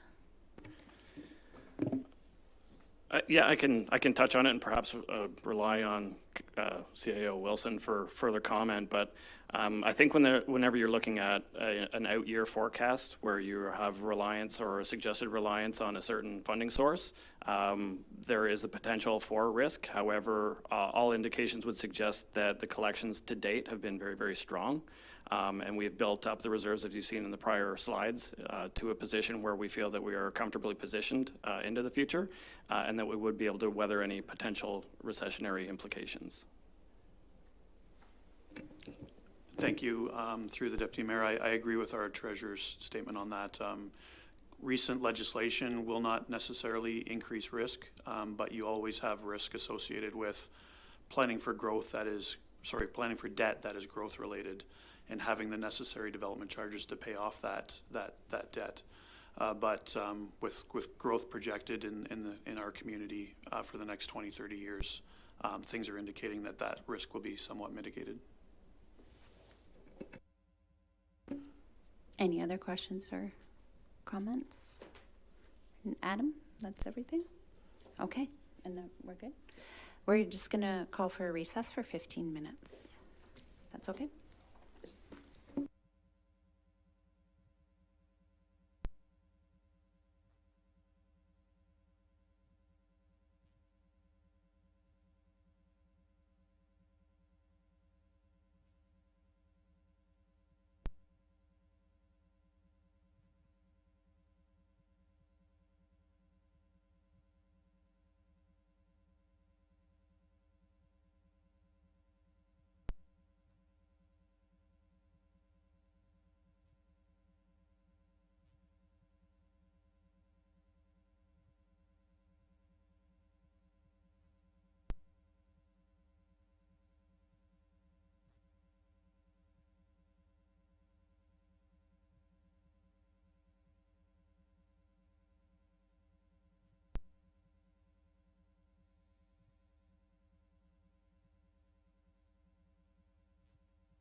Alrighty, we're just going to call our meeting back to order. And we're going to start off with our parking lot discussion, and I'm going to hand the floor over to our CAO, Dan, to take over. Thank you, Deputy Mayor. So what I'm proposing for this section is we'll go through the parking lot items one by one. I will provide an overview of each item, and I may ask for certain staff to come up to provide additional details or clarification on the item. We'll talk about the potential financial impact of each one, what staff's stance is on each item, and then you will see on the far right-hand side of the parking lot analysis that there is a recommendation written for consideration, and that is only if you're moving forward with the item in the parking lot. But you may find in certain cases that the staff comments are suggesting maybe we shouldn't do the recommendation. But just so you know, for clarification, the recommendation is written assuming you're moving forward with every single item in the parking lot, which may or may not agree with what staff are proposing. But we can flush that out as we go through the items one by one. So just in summary, I will review the item. Staff may comment as well.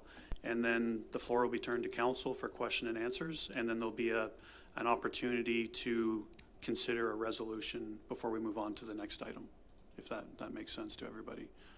And I know there may have been some disclosures of pecuniary interest at the beginning of the meeting relating to some of these, so we'll have to be mindful of those as well. Okay? So starting with item number one, there was a suggestion to provide administration support to my office. So you'll see in the financial impact, the net impact to the tax-supported budget would be $53,962. That represents a 0.30% increase in taxation. So that would be in addition to the 3.48% that's already in the base budget. So that's on the average assessed residential property, $4 additional per year to fund that position. So staff's comments on this, we had a senior management team meeting yesterday, and we all agreed that if an additional position is moving forward, this would be the one. But we are concerned about increasing the budget to support an additional staffing position. We mentioned earlier that our staffing strategy was developed with no impact on the tax rate increase. So introducing this position would increase the tax rate by 0.3%, which we don't have any positions doing that currently in the staffing strategy. So that is staff's position, and we've provided the recommendation here as this is something council wants to consider. But yes, the administration support is much needed, but through the budget process, we suggested we could wait another year and propose this for next year. So that's the comments from staff, and turn it back over to council. Okay, so for the parking lot item, I have Barb had asked to be that included in, so I will ask if you have any questions first. Thank you, through you, Madam Deputy Mayor. No questions. If staff has agreed that they can hold off for a year, then I will align with staff's recommendation and remove it. Thank you. Councillor McDonald, questions? In working with municipalities across the province, I do notice that certain sized municipalities do have an executive assistant to the CAO or an admin assistant to the CAO, that's in there depending on the size of the municipality. I'm looking to you, Dan, as well. This would be in your office. I did notice there's a current posting in Puslinch. It's for communications and admin work. I'm always one for promoting a grad student or a student, you know, and I did notice in the notes too, possibly a co-op student, maybe with Conestoga College has a great admin program. There might be a student out there looking to get their feet wet in this type of role where it could be a substantial less cost in a co-op program. Basically, it's usually minimum wage, I think. So I will put that back to you, CAO Dan Wilson, and whatever you decide for your office, I am fine with. Thank you for the question, and through the Deputy Mayor. Yes, municipalities our size and in a lot of cases smaller, they do have admin support for the CAO department. I mentioned earlier we are a very lean municipality when it comes to staffing, and this is one example of that. So yes, it is very much needed, but we did put money in the budget for this year for a co-op student. So it would be a 4-month term where we could have at least some support for 4 months of the year, with the hopes that we can get some full-time admin support next year. So that's what's in the budget currently. Any other questions for Dan? I have one.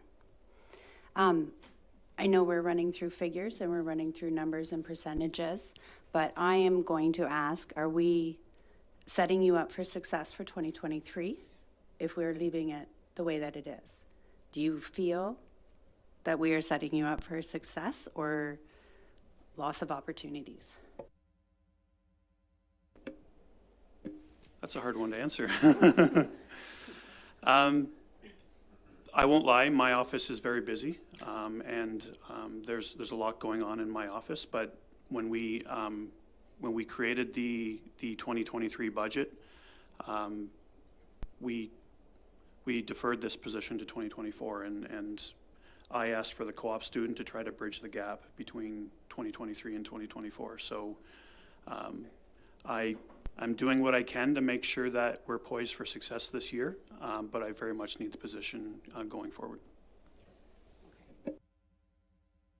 Follow up, Councillor Eboy. Thank you, through you, Madam Deputy Mayor. Thank you for clarifying that, CAO Wilson. I just want to ask one quick amendment to that. So our student, our co-op student, will end when? When is that student due to end his or her time? Through the Deputy Mayor, I'm not sure if I have the details associated with that. I believe university co-ops are usually a 4-month term over the summer months. So we're looking into that and researching that. It's definitely over the summer. I just don't know what specific 4 months that would be. And so might we, in an attempt to honor all the needs and our budget, might we attempt, or might we consider adding another temp to get you through, possibly another co-op student to get you through in the months between September and end of December?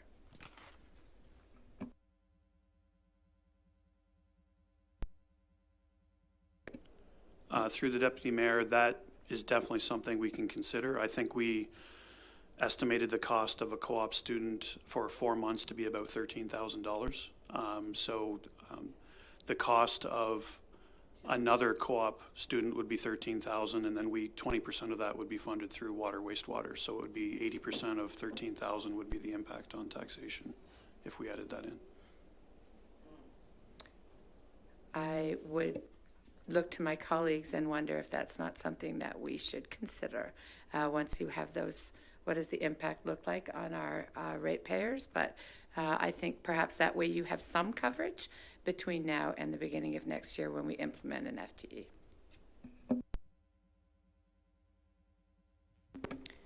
Thank you, through you, Deputy Mayor Jefferson.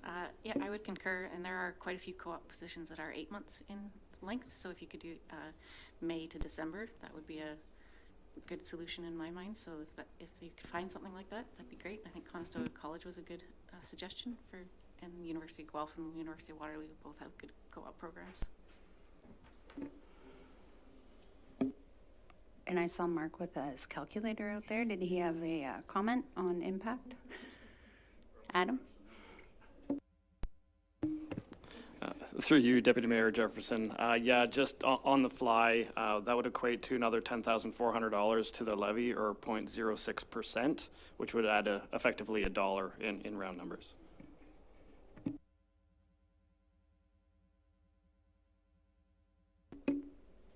Councillor Eboy? Thank you, through you, Madam Deputy Mayor. I look now for guidance around procedure. Do we need to make a motion at this point? And if so, may I make the motion at this time?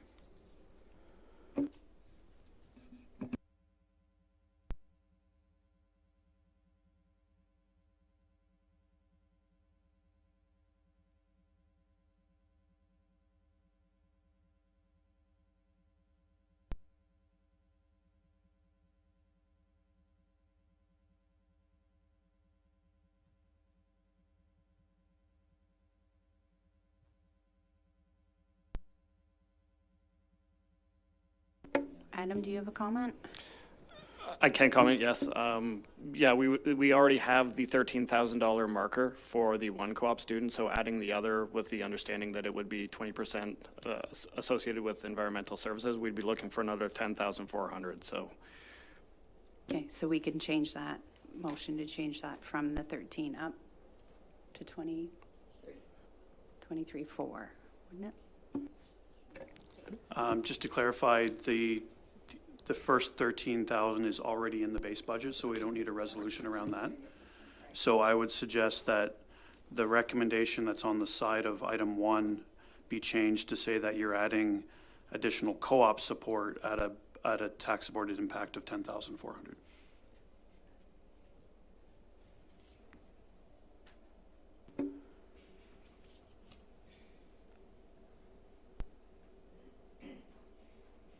Okay, can we read the is there a motion?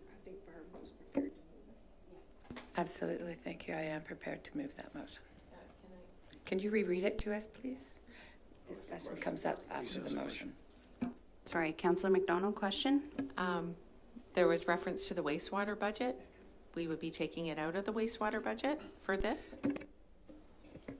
Sorry? Through the Deputy Mayor, 20% of all administration costs are funded through water and wastewater, and 80% are funded through taxation. So of the 13,000, 10,400 is tax supported, and the remaining is water, wastewater supported. Okay, thank you. Thanks for clarifying. So we have a motion for Lisa to read.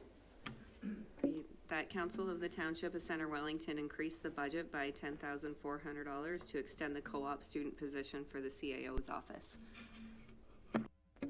Councillor Evoy, you want to move that? Absolutely. Okay, and then do we have a seconder? Councillor Wilton? And is there any more discussion? No questions, but discussion? Mayor Waters?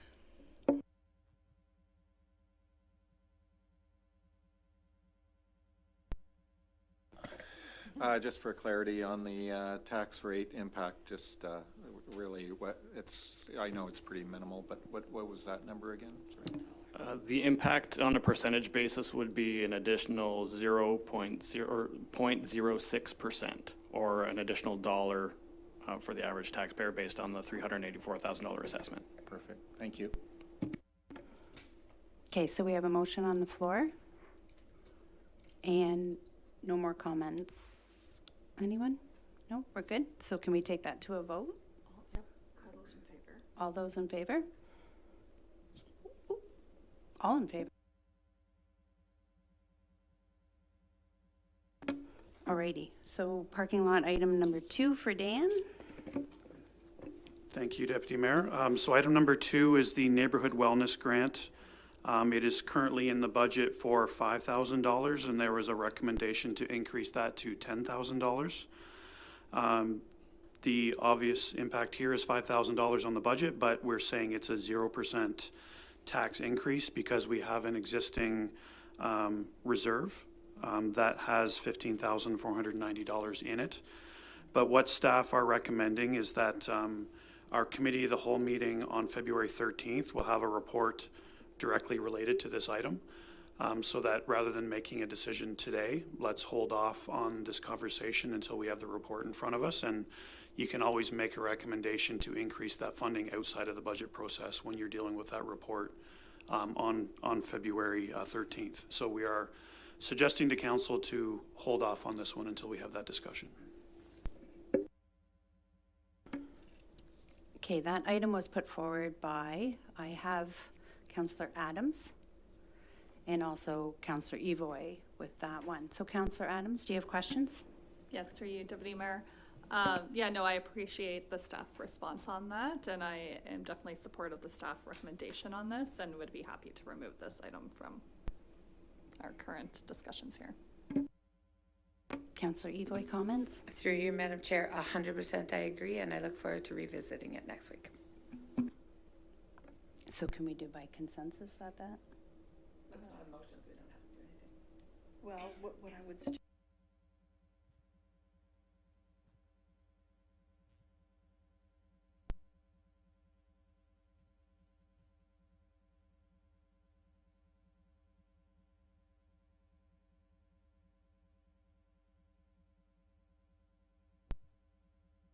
Okay, so then we have a motion to defer to staff for the report for the Neighborhood Wellness Grant. And then, okay, we have Councillor Adams making the motion and seconded by Councillor Wilton. And then all in favor? It's all in favor, so that's carried. Parking lot item number 3, we will pass to Dan. Thank you, Deputy Mayor Jefferson. The next one is a recommendation to increase the transfer to the general capital reserve by $158,300 based on asset management plan recommendations. I will start things off, and if our treasurer has any details to add, then he can add them in. So the total budget impact here would be $158,300 or 0.89% increase in taxation, which represents $11 in addition to the average household per year. Staff's position here is I know we've been very good in telling council that we have to be careful about relying on external sources of funding, but we have hit our asset management funding targets for 2023, and we think this would be a very good conversation to have as part of the 2024 budget to start increasing our internal sources of funding for asset management. So this will be a discussion we have every single year, so let's delay this until we hit the 2024 budget and consider it at that time.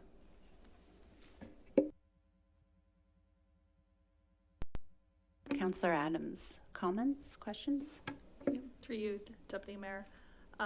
Again, I appreciate the staff's comments, and with the importance of this, I just wanted to kind of see those options and what it looked like. But if the staff recommendation is still to withhold that increase until 2024, I'm in favor of that as well.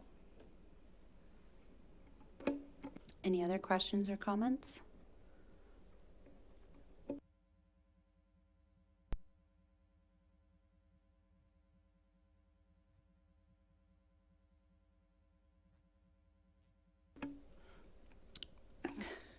Okay, so we're asking for a motion to defer to this. The motion to defer the increase to the transfer to the general capital reserve, like we'll use that wording by 158,300 within the okay, my apologies. Defer the transfer to the general capital reserve of 158,300 to the 2024 budget deliberations. We have a motion on the floor, and then we have Councillor Adams moving, and then a seconder, Councillor McDonald. And then any comments, debate, nothing? We're okay? So then we can put it to a vote. All in favor? That's carried, all in favor. Alrighty, so parking lot item number 4 for Dan. Thank you, Deputy Mayor. This one relates to a recommendation to increase our traffic calming capital project from $125,000 to $250,000. The impact would be $125,000, and we're suggesting the tax rate impact would be 0 because we would fund this through a capital reserve, and specifically the OLG reserve, and use OLG funds here. But what we do suggest is our annual report from Infrastructure Services on this very topic will be coming forward in April, and it might be good to defer this discussion to the April report so that we can have a comprehensive, detailed conversation on traffic calming and speed control. And the funds will be there in the OLG reserve if council decides at that time that they want to increase this budget. Okay, and that was put in the parking lot by Councillor Wilton. Would you like questions, comments? Sure, just a clarification through you, Deputy Mayor Jefferson. So if we discuss this at the April meeting, that would be after we passed the 2023 budget on the February 27th meeting. So is there any risk to that not being increased at that time? Through the Deputy Mayor, what we're suggesting is that if in the April meeting, if council wishes to increase that funding, we can do that outside of the budget process just through a council resolution. So you can allocate more funding to the project just simply through a resolution rather than putting in the budget now. We just feel that there'll be a lot more detailed information provided on this subject through the staff report, and it might be good to consider that before you suggest how much to increase this by. Other questions or comments? Oh, Councillor Adams. Through you, Deputy Mayor. Just to clarify, this report would give recommendations on traffic calming on new as well as existing neighborhoods, or just want to clarify?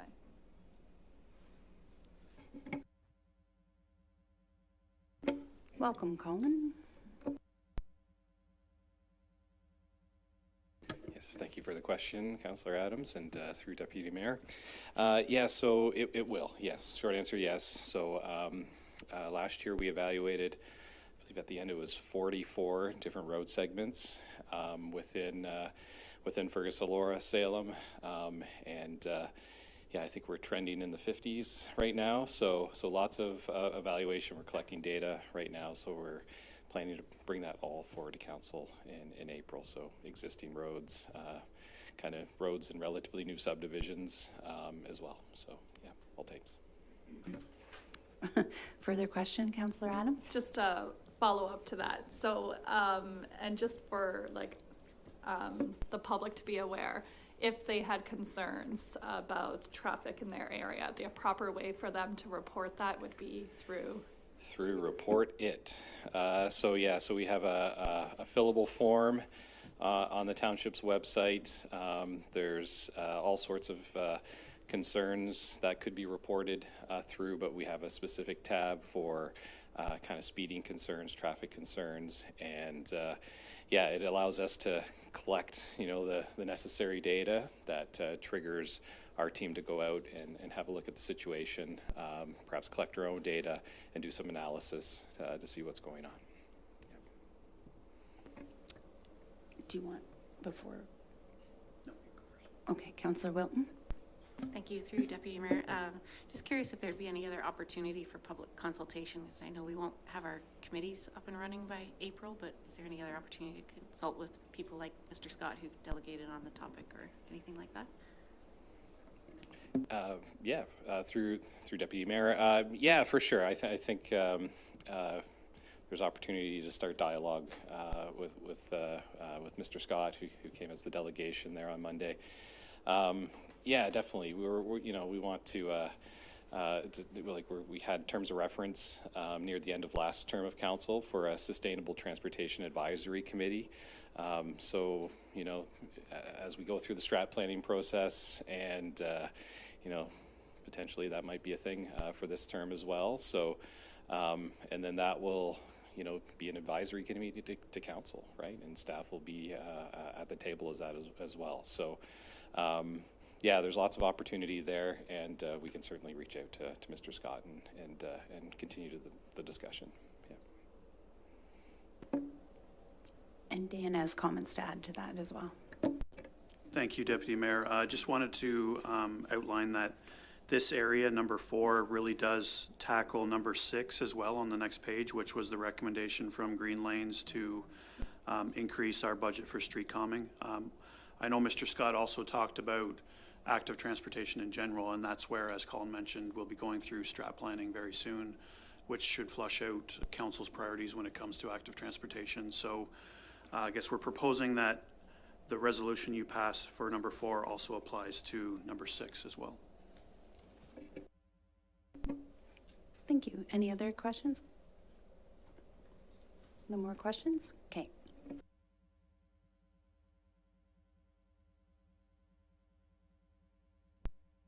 And revise the motion to defer. Yeah, to defer to after the meeting in April? Well, to Would report defer. to staff for a report.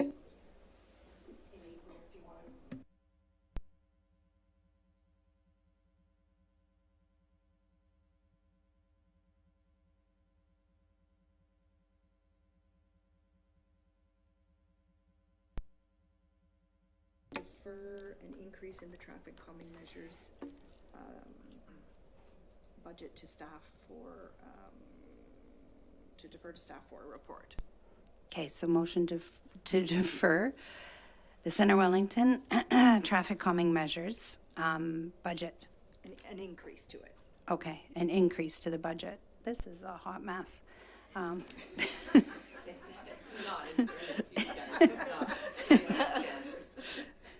Okay, so motion to defer to staff the Center Wellington increase in the traffic calming measures Yes,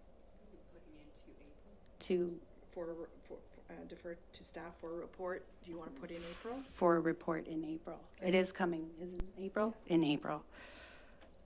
As long as And- everybody. Yeah. Okay, so that falls to Councillor Wilton. Would you like to make that motion? Okay, and then a seconder, we have Dennis, or Councillor Craddock, I'm so sorry. Councillor Craddock. Wilton. Okay, so any debate? Anything? Nothing? Good, we can put it to a vote. All in favor? Boop, boop. Everybody's in favor, so that's carried.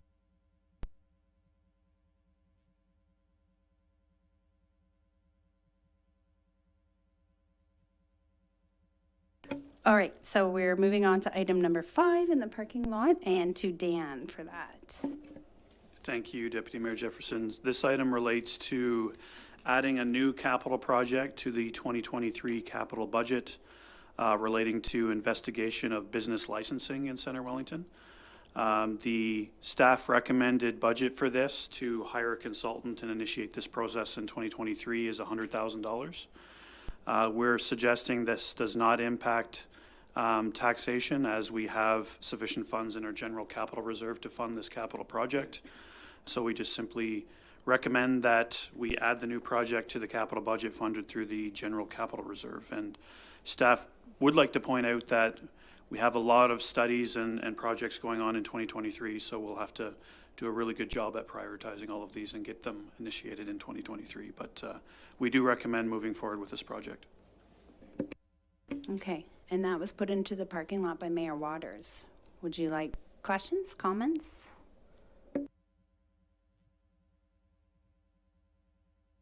All right. Does any of the other council have questions? To staff? You have questions to staff? Nothing? Right, so this motion's I good. would move it as, or Okay. ask somebody to move it as is. Do you want me to read it now? Sure. Okay.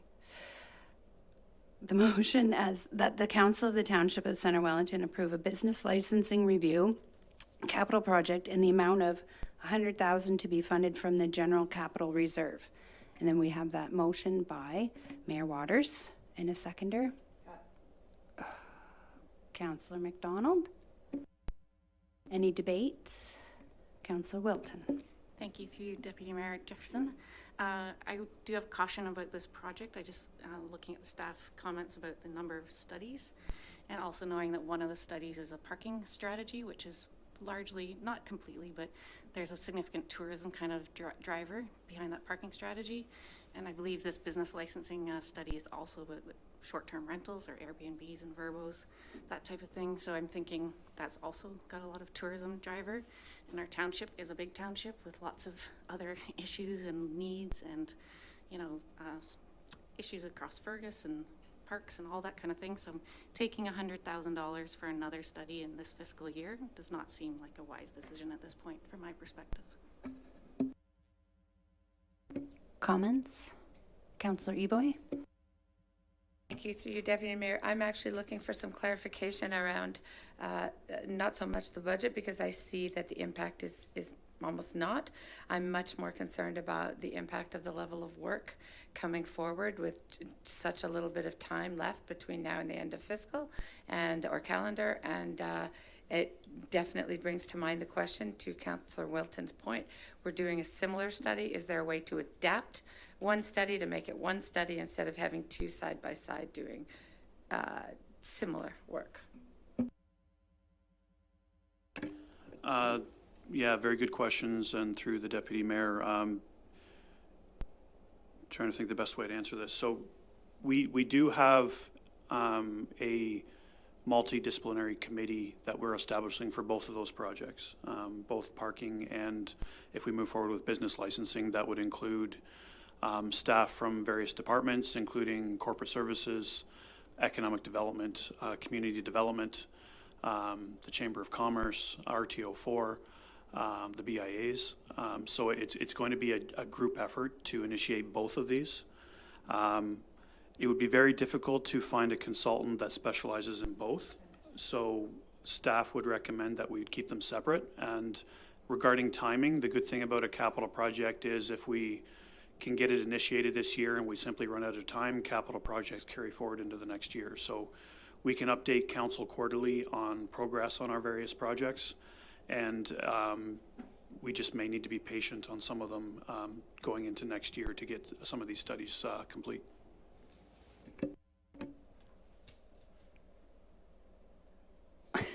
Councillor McDonald? Through you, Deputy Mayor Jefferson, with regards to the licensing,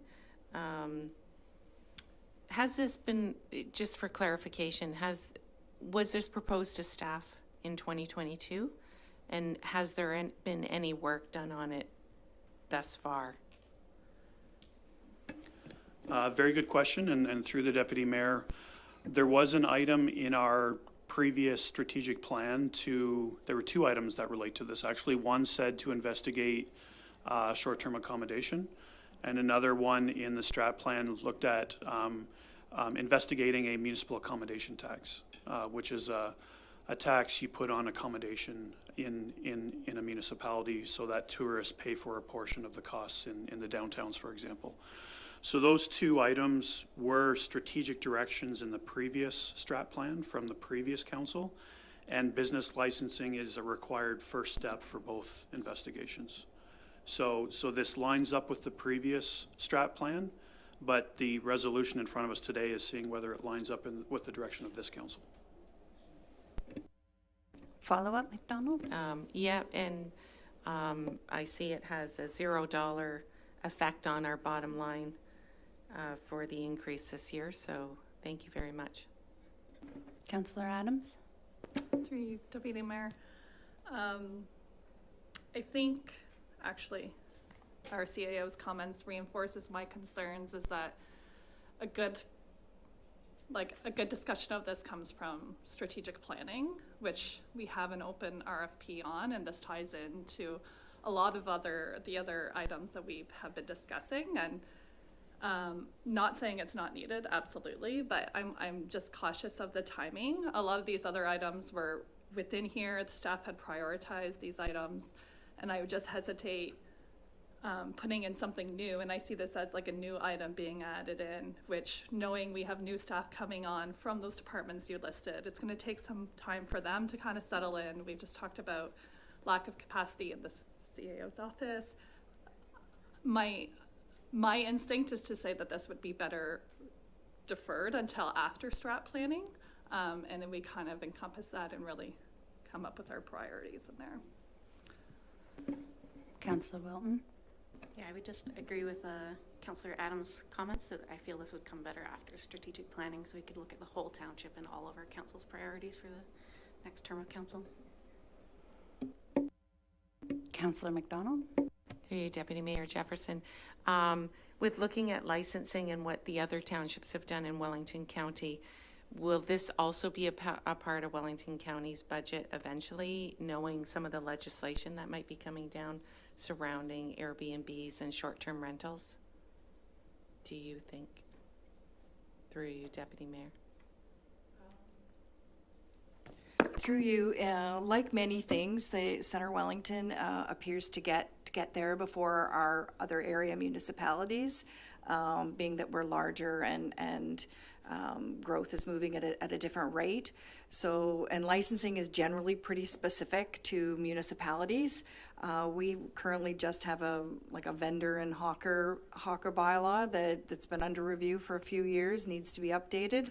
So we would defer any further movement on that until after strat planning. But business licensing is a huge undertaking for us at this point, and as CAO Wilson indicated, it crosses multiple departments, and we would like to do a thorough review and thorough public engagement and take our time and do it do it appropriately.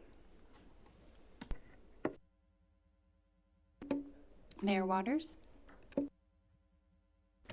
I obviously parked this one in here, but it's something I've been looking at for a couple of years. Anyone who was at Roma saw those two poor communities in Tiny Township and Picton who've had issues of Airbnb and short-term rentals. And it takes time to do these licensing programs, and really what the suggestion here is that we need to get started on that. This should have been an activity started by our previous council, that you know, you say this is not part of this, but they should have been dealing with this earlier on this. This is an issue in those particular communities and starting to become an issue in our community.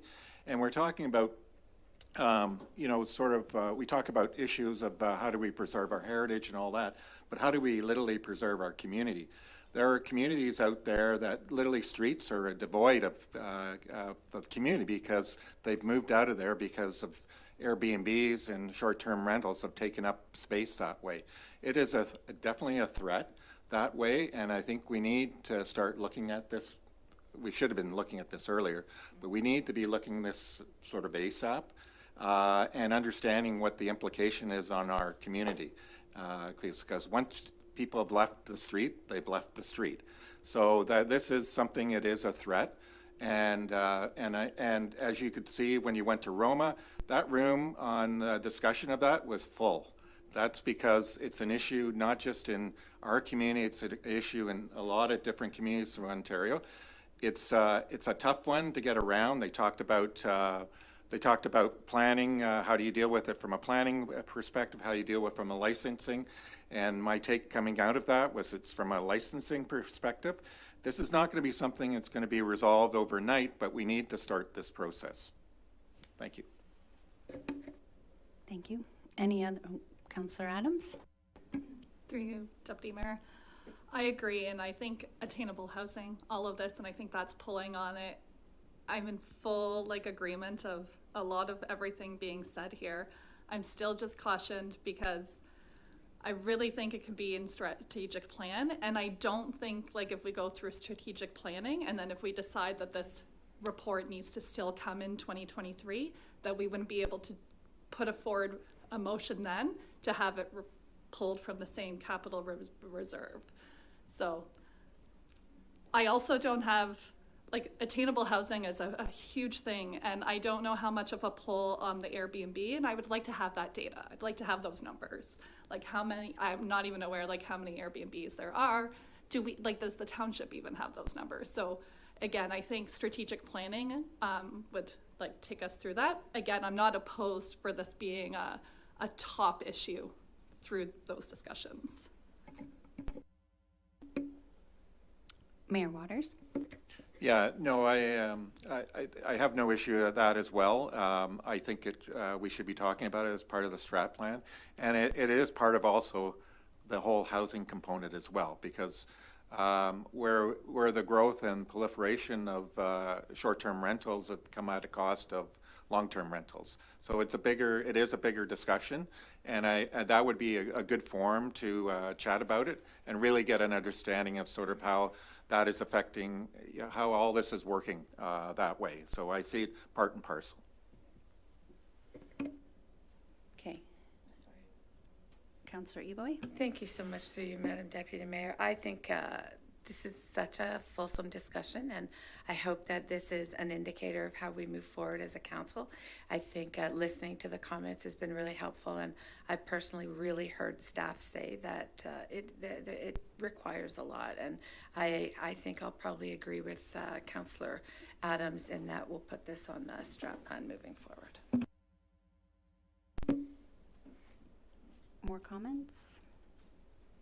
Okay, so we do have a motion on the floor, and that is that the Council of the Township of Centre Wellington approve a business licensing review capital project in the amount of $100,000 to be funded from the General Capital Reserve.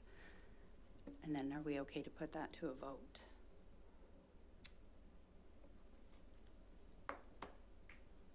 Given the discussion, I wonder if it wouldn't be prudent to see if it could be removed or a motion to defer considered first, defer to strategic.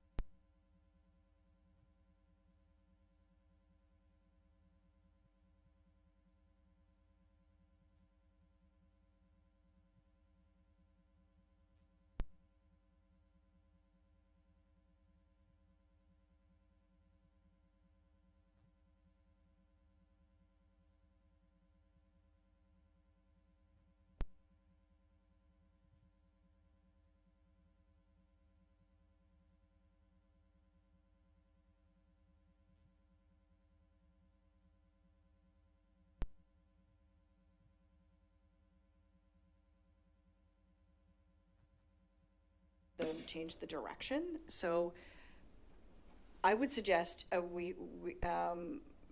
Mayor Waters could move to defer, in light of discussions, move to defer consideration of a business licensing review capital project to the strat planning process. Yes. Yes, I would push a motion to defer. Until after strat planning is complete. Yep. Yeah, to be discussed Yeah, through strat strat plan. planning process. Okay, so he's making that He's motion. moved, yep. So can we have a seconder? Oh, I think the wording should be upon completion of the strategic planning process, because you can't predetermine what we'll discuss at the strategic planning process. Well, if you're deferring this to strat planning process, it will be a topic brought forward to strat Yeah. planning. And then the outcome of strat planning could be to, to fund this then. No, it should, the strategic planning process should be an organic process from the bottom up, so we should come on it with a blank slate. And you, of course, through the strategic planning process, or any one of us could bring that topic forward. But the motion for today should be upon completion of strategic planning, because we're not going to discuss a $100,000 study through strategic planning. Fair enough, then, just a motion to defer to strat planning, to the completion, to Yes. after the completion of strat planning. Correct, yes, There you thank go. you. Fair enough. Through you, Deputy Mayor, does that mean that a motion we made earlier would also be contingent on the completion of strat planning? No, the motion to defer replaces that motion. Okay, fair Okay. enough. so we have Mayor Waters made the motion, made this new motion to defer. Do we have a seconder? Councillor Adams. Okay, Do we need to reread it? We have a seconder and Adams. I think everybody's clear on the wording. You're clear on the wording? Gotcha. Okay, all right, so then we can put that to a vote now. All right, so we're gonna vote. All in favor of the defer? And that's unanimous as well, so that's carried.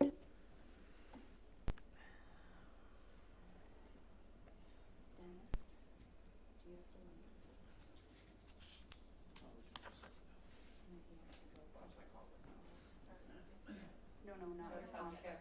I thought you were wanting to be, Okay, so we're gonna move on to the parking lot item number 7, as 6 was covered with number 4, and on to CAO, Dan. Thank you, Deputy Mayor. This one relates to the presentation by Dr. Gower and requesting assistance with healthcare professional recruitment.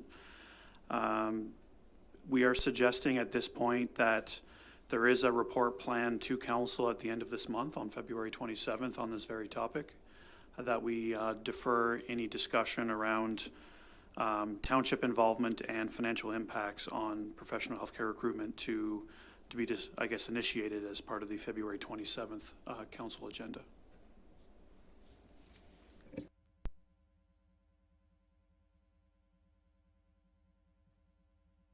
Reaction.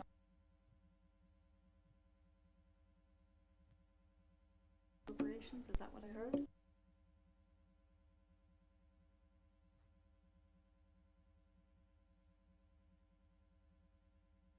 Okay, so we're gonna have a motion to defer this to the February 27th council meeting for staff to report? Yes. Okay, can I have someone make that motion? Councillor Wilton, and a seconder, Councillor Evoy? Any discussion, debate, anything? We're good? So we can put that to a vote. we would like to vote on the motion. All in favor? So that's carried. And the next item, I am going to have to step aside and ask Mayor Waters to take my chair.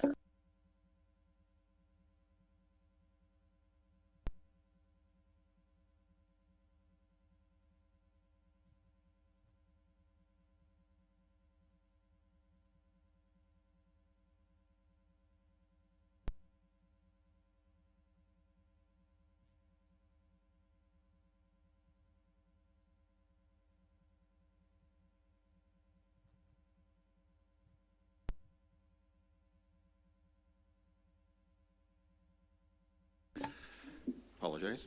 Item number 8, provide assistance with downtown garbage pickup. Can we have a comment on that? Thank you, Mayor Waters. So this item relates to discussions from both the Fergus and Elora BIAs and their delegations in requesting some type of discussion around downtown garbage pickup. What we are suggesting is that there really is no 2023 budget impact to this, that council passes a resolution to direct staff and Mayor Waters to initiate garbage collection discussions regarding the downtown cores with Wellington County, just to see what we can do in terms of garbage collection. So we feel like the best approach here is to have Mayor Waters and staff approach the county directly on this. Thank you. Comments, questions? Councillor McDonald? Through you, Mayor Waters. I would like to note that I was given information that some of the excess garbage not only is restaurants but it is short-term rentals too that are affecting the garbage intake in the downtown cores. And so I just want to make a note of that. Thank you. Thank you. Councillor Evoy, did you have a comment or question? Apologies, I'm just going to make a cup of tea and I'll sit back down and vote it. That's what I was asking. Councillor Wilton. Thank you. Through you, Mayor Waters.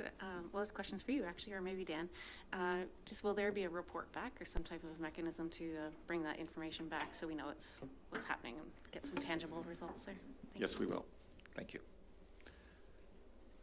Just follow up. Would be a timeline on that? We're hoping to, within the next week or two, meet with staff at the county.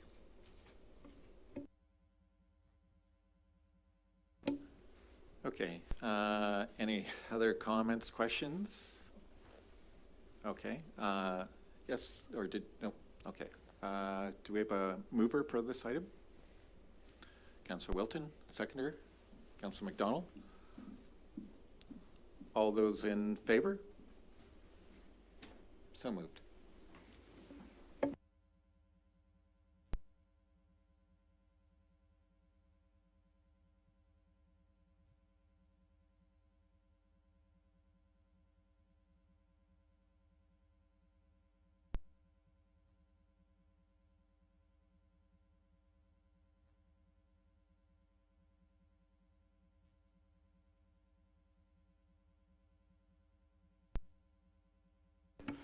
Okay, moving on to parking lot item number 9 with Dan.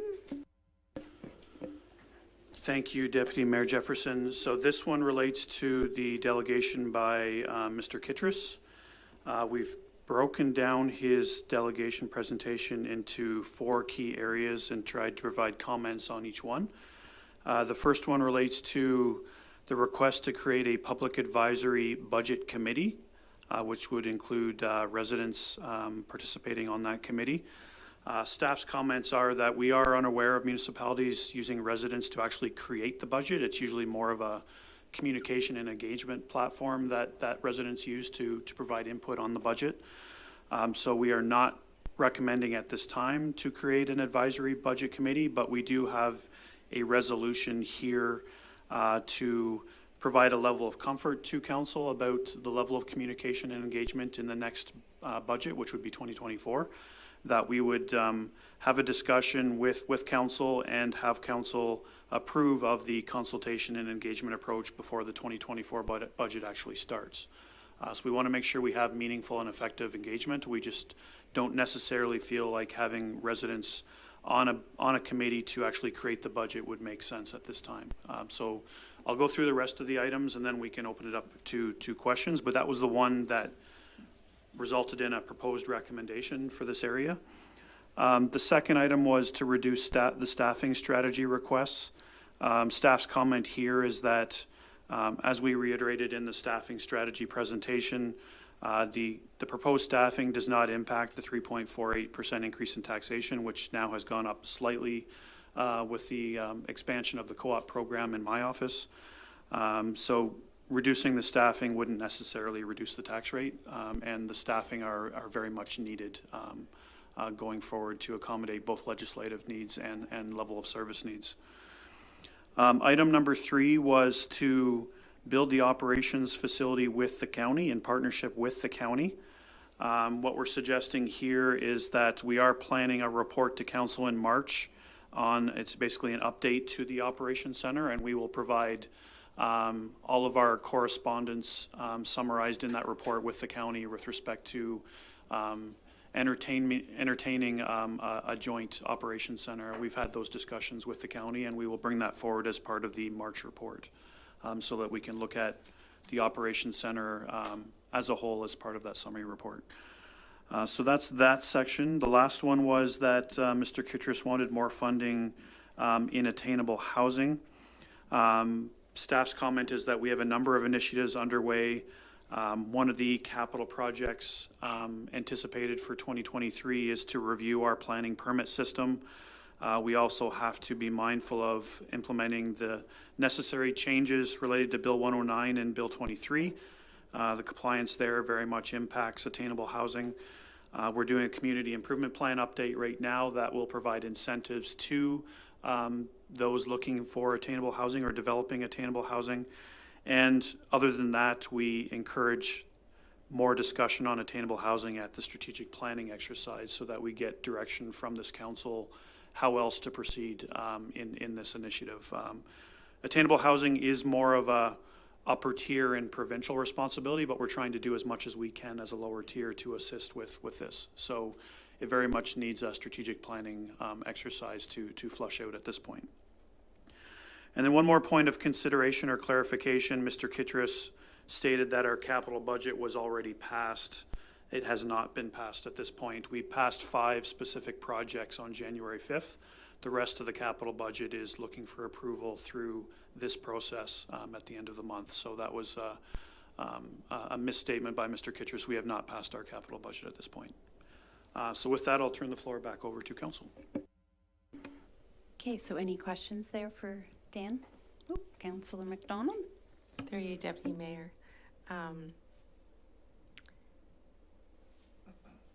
I did some research. My takeaway from Monday's meeting was I went back and I did some research with some other townships our size.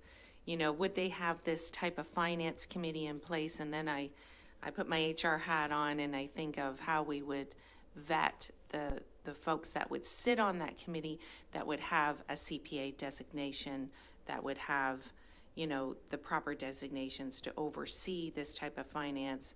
I didn't come up with any finance committees in the province myself. I don't know if you know of any. So it's either we go ahead and be the first to do that. That would be more of a burden on staff, most definitely, to put that in place with the right credentials. Also, it would be a volunteer type of committee, which would require an awful lot of time.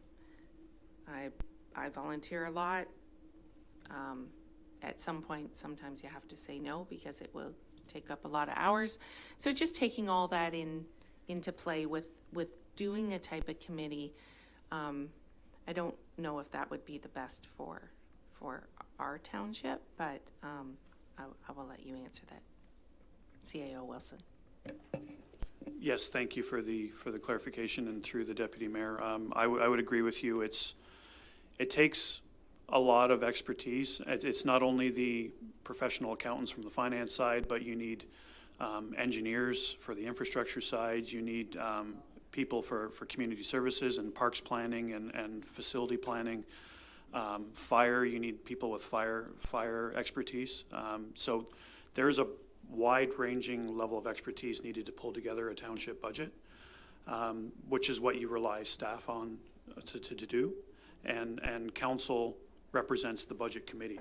Committee of the whole is our budget committee, and you're representing the residents on this committee. So it's staff's perception that as long as we have meaningful communication and engagement through the budget process, and we take that into consideration when staff develops the budget for your consideration, we're doing that what most municipalities are doing, and it would be very, very difficult to include residents in the actual development because of the skill and the time needed to do that. So it's just clarifying or agreeing with what you're saying. Councillor Evoy? Thank you so much through you, Deputy Mayor. Yeah, I want to make a point of saying that I don't think it's entirely prudent, but I want to celebrate that we are an open space for our constituents to come with ideas and to, I think we agree that we all want to build on that. So just because this particular item doesn't seem like it's a good fit, I would like to encourage all of our community to reach out with ideas. I'd also make I'm not sure if it's how I word this, but can we amend that narrative from attainable housing to attainable and affordable housing? And not just here, but in all spaces. I think we should be acutely aware that there are two items and that they are standing together.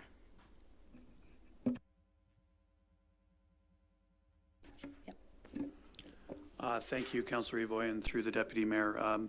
Yes, the attainable and affordable housing piece we're suggesting be discussed or being deferred to after strategic planning, similar to other items. Of course, I understood. I just meant the language Yep. should always read attainable and affordable, Yep. not just attainable.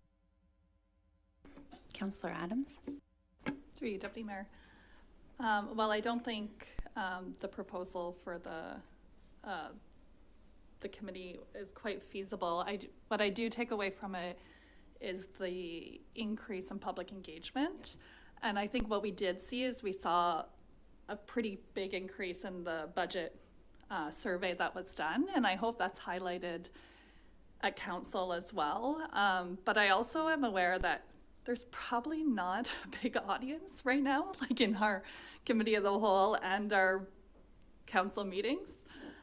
They're not all tuning in to spend their days watching us and seeing what we say. So, like, what I think is important is we gathered that information, and I'd like to hear about how we're going to be now responding to that public feedback that we received and getting that word out, aside from the normal council committee of the whole, because I think and even myself, you saw there was themes that were like people that our constituents had responded to.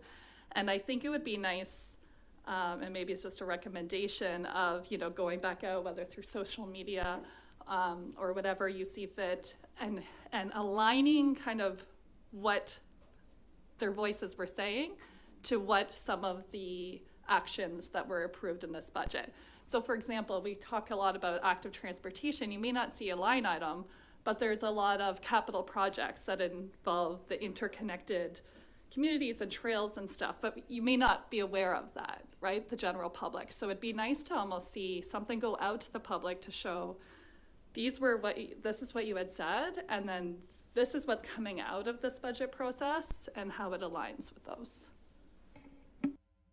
Yeah, thank you for that, and through the Deputy Mayor, I completely agree. Some type of summary of how the eventually approved 2023 budget aligns up with the communication and engagement provided by our residents is something we'll do, and we can post that after the budget is passed. In my opinion, the budget we're proposing very much aligns with the engagement and communication received. We have that word cloud that we presented to council on Monday, and when I see the wording that is in a larger font, it very much, in my mind anyway, looks like we're tackling those issues in our budget. And I think that will be very good information going into strategic planning as well. So we can definitely take that on and make sure we provide that after the budget passes at the end of the month. Any other comments, questions? No? Okay.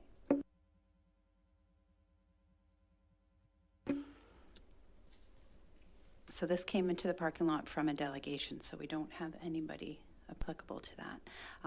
So the motion is that the Council of the Township of Centre Wellington approve a public consultation and engagement approach to budgeting in advance of the 2024 budget process. Councillor Wilton would like to move that. Can I have a seconder? Mayor Waters? And then any debate? We're good? And we can put that to a vote. All in favor? We don't have Dennis, so 1, 2, 3, 4, 5. We have 5. Oh. Okay. So shall we all in favor? And then that's unanimous, but we are missing Dennis. Okay. So that's carried.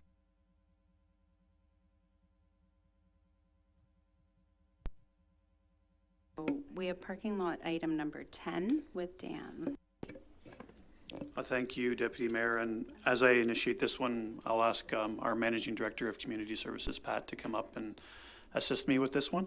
But in summary, we had Millicent Gordon delegate to council asking for $3,000 to fund an Awakened Voices community event relating to Black History Month. And what we're recommending going forward is to fund this, if council agrees, through the Diversity, Equity, and Inclusion Capital Project, rather than through the grant program, just so that we don't set a precedent of approving grants outside of the application process. So we're proposing that, and I know staff have had detailed conversations with Millicent since her delegation, and Pat can provide a summary of that. Thank you. So what we wanted to try to do with this event is elevate it and improve its awareness in the community and potentially even the capacity. So we're working with Millicent, and she's very in favor of doing that with us so that we can assist to make this a more attended event and in our community, and that more people will benefit from attending. So that is where we're at right now, and I know they're even meeting again today. So there's a quick bunch of meetings happening right away because they're very soon, and there's even talk of moving one of the dates into March, even though it is not during Black History Month. It is still going to be a great event in our community. Questions, Councillor Evoy? Through you, Madam Deputy Mayor, I have a lot around this. First of all, I'm so excited to see this. I caution around equity, interestingly, that we're prepared to put a lot of energy into this, and we then should be equally prepared to put an equal energy into other events, again, in the name of equity. To suggest that we change the venue on them is an interesting conversation, because that makes us more of the presenter than supporting the presentation, and I urge us to be respectful of that piece as well. Finally, this is a very exciting initiative, and maybe once our EDI committee is fully comprehensible, we can make that part of our plan moving forward.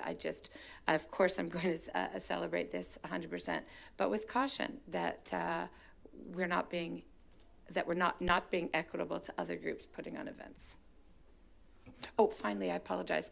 Could we use this as an opportunity, maybe one of our first opportunities as the new council, for public awareness and for the goal that we want to partner with stakeholders to make sure that it says this has been supported by the council, because I think it's important that we start to build this awareness that there's opportunity for partnerships moving forward.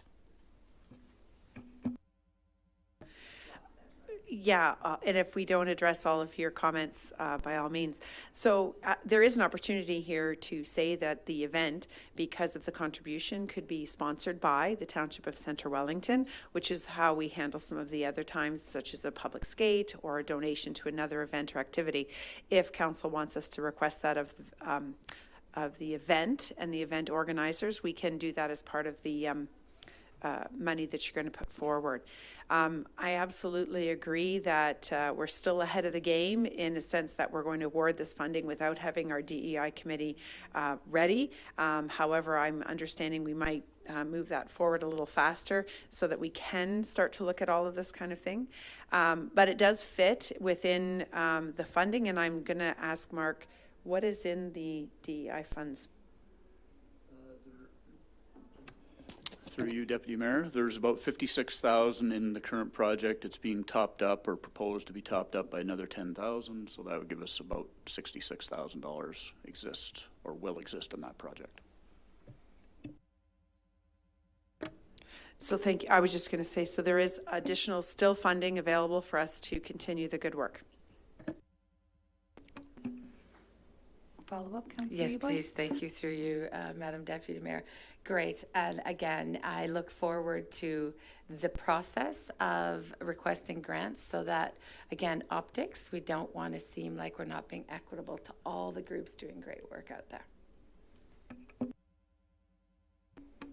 Other questions? Councillor Wilton? Still formulating in my head. Thank you through you, Deputy Mayor Jefferson. I'm just, how do I want to say this? I worry about us taking over the event. So I don't want us to go in there and all of a sudden say you have to have it in a different place or a different time than that. So I just, like we do have a lot of those standing annual grants. People have been in the community a long time. They just get the money every year. And so this is a new group in our community and they didn't know the kind of pattern. We're late to the game getting our EDI committee up and running, in my opinion. So there wasn't really the process and structure there. So I just would be cautioned to take over. So if you could comment on that, please. Yeah, absolutely. It is not our role to take over these events. In this case, I'd say we were giving them a hand up. So we're just trying to, the organizers were not aware of a lot of the resources that we have, the connections we are making inside our community and inside the township to help elevate their event. This is not a township event. We're trying to elevate where we can with our resources. So I think there was a lack of knowledge on their behalf of what we can do. So it's nothing different than we would do for any other group approaching us that want to hold an event in our community. Having said that, this is their event. We're working side by side with Millicent, and she is making the ultimate call on all of these things, whether the venue will change, whether the date will change. That is not our call. We're just throwing out suggestions and hoping that we can assist her and her committee wherever we can within our role. Other questions? Councillor Adams? We're okay? Councillor Wilton? One last comment. I don't think there's a huge need to have it Township of Center Wellington branded on any of this. If she wants, the group wants that, that's fine, but I don't think there's a lot of branding, like when the Fergus Fall Fair might not necessarily say, you know, Township of Center Wellington funded this, so just comment on that for the conversations with Millicent. I don't think we've approached that conversation with her at this stage.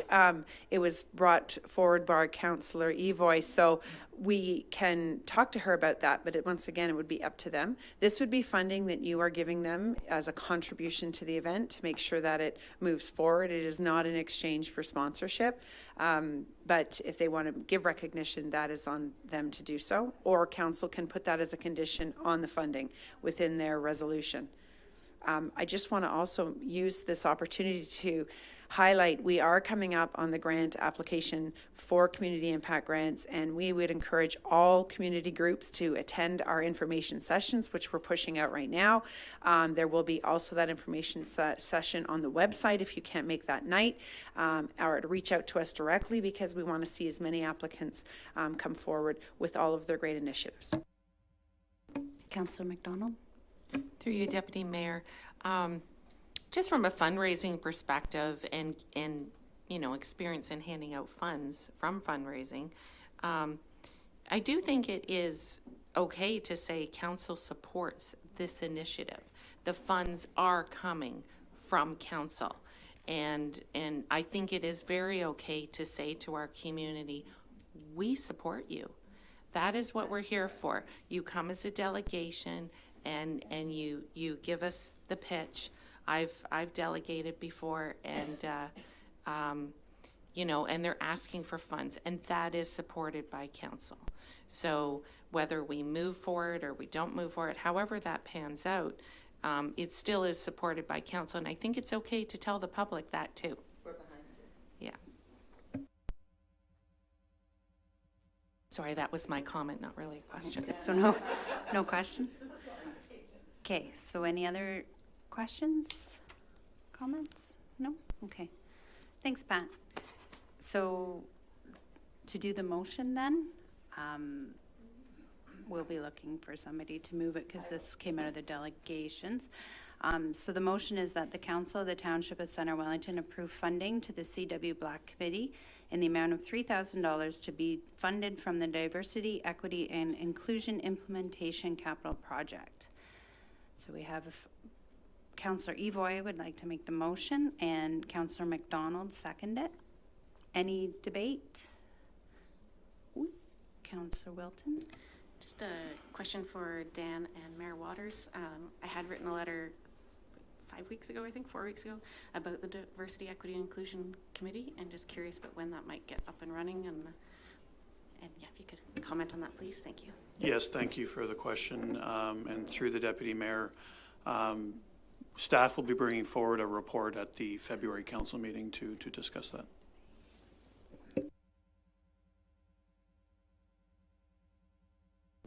Any debate, comments? Nope. Okay. Comment? Through you, Deputy Mayor Jefferson. Will the EDI planning be a part of our strategic planning as well? And should we defer it till that's complete? Just out of curiosity. Yes, thanks for the question through the Deputy Mayor. That is the decision we want you to make at the February council meeting. Do you want to proceed with the DEI committee now or wait for strat planning? There's been a lot of questions and comments around accelerating that particular committee. So we want council to make that decision at the end of this month. Okay, so dealing with the motion that's on the table, any comments? Before we're sidetracked. Alrighty, so we have that active. We can put it to a vote then. And all in favor? And we have everybody here. That's carried. And that's our last parking lot item. Thank you for that. So moving forward, are we moving forward with the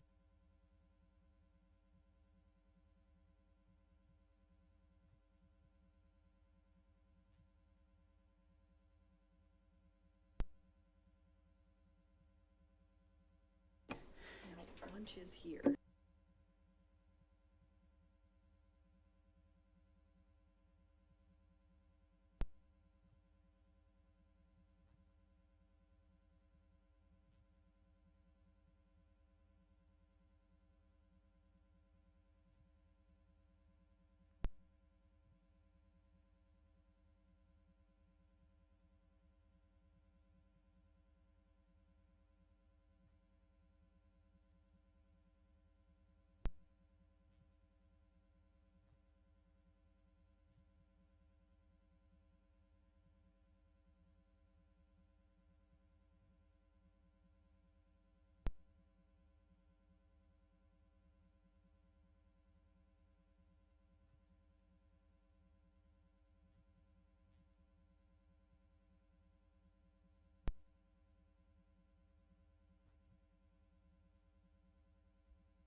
So moving forward with the consideration of reports on the agenda, this is a report from Mark.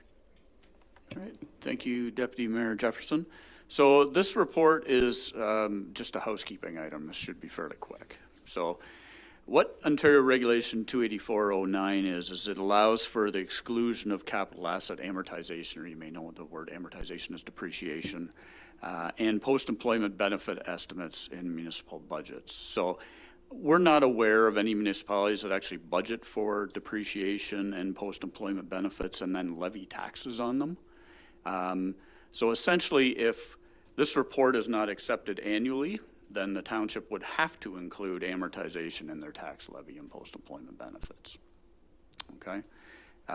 Basically, amortization is a reflection of historical cost and not replacement cost. So it's not a good basis for budgeting, and it's not standard practice.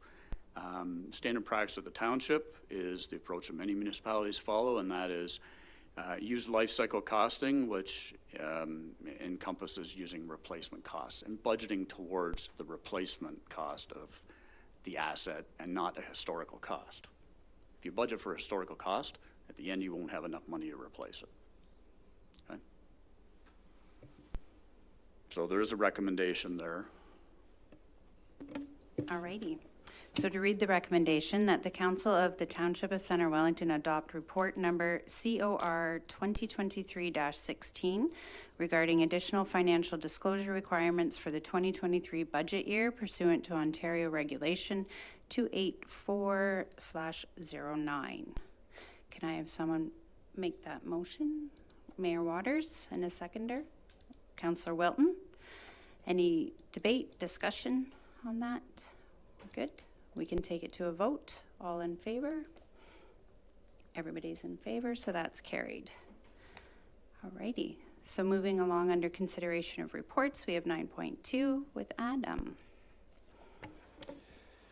Thank you, Deputy Mayor Jefferson. The purpose and intent of this report is really just to introduce the budget itself and allude to certain topics and provide council with additional information through the appendices attached to the report. The recommendation stemming from this report would just be the passage of the 2023 budget.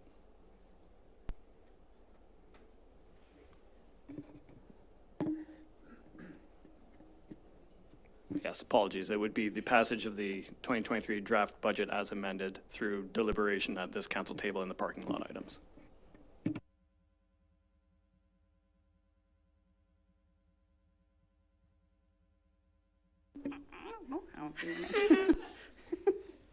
Okay then. Due to my conflict of interest with the Fergus BIA property owner, business owner in the downtown core, we are going to separate out the resolution so that the council can review, pass, approve the 2023 Fergus BIA budget first. So I will remove and ask Mayor Waters to step up for that portion of the budget.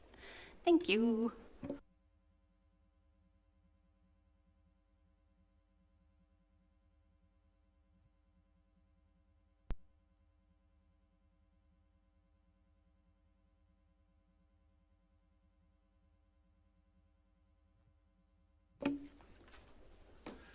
Motion here that the Council Township of Centre Wellington approve the 2023 Fergus BIA budget. Do I have a mover on that? Mover, Councillor Adams, seconder, Councillor Wilton. All those in favor? So moved.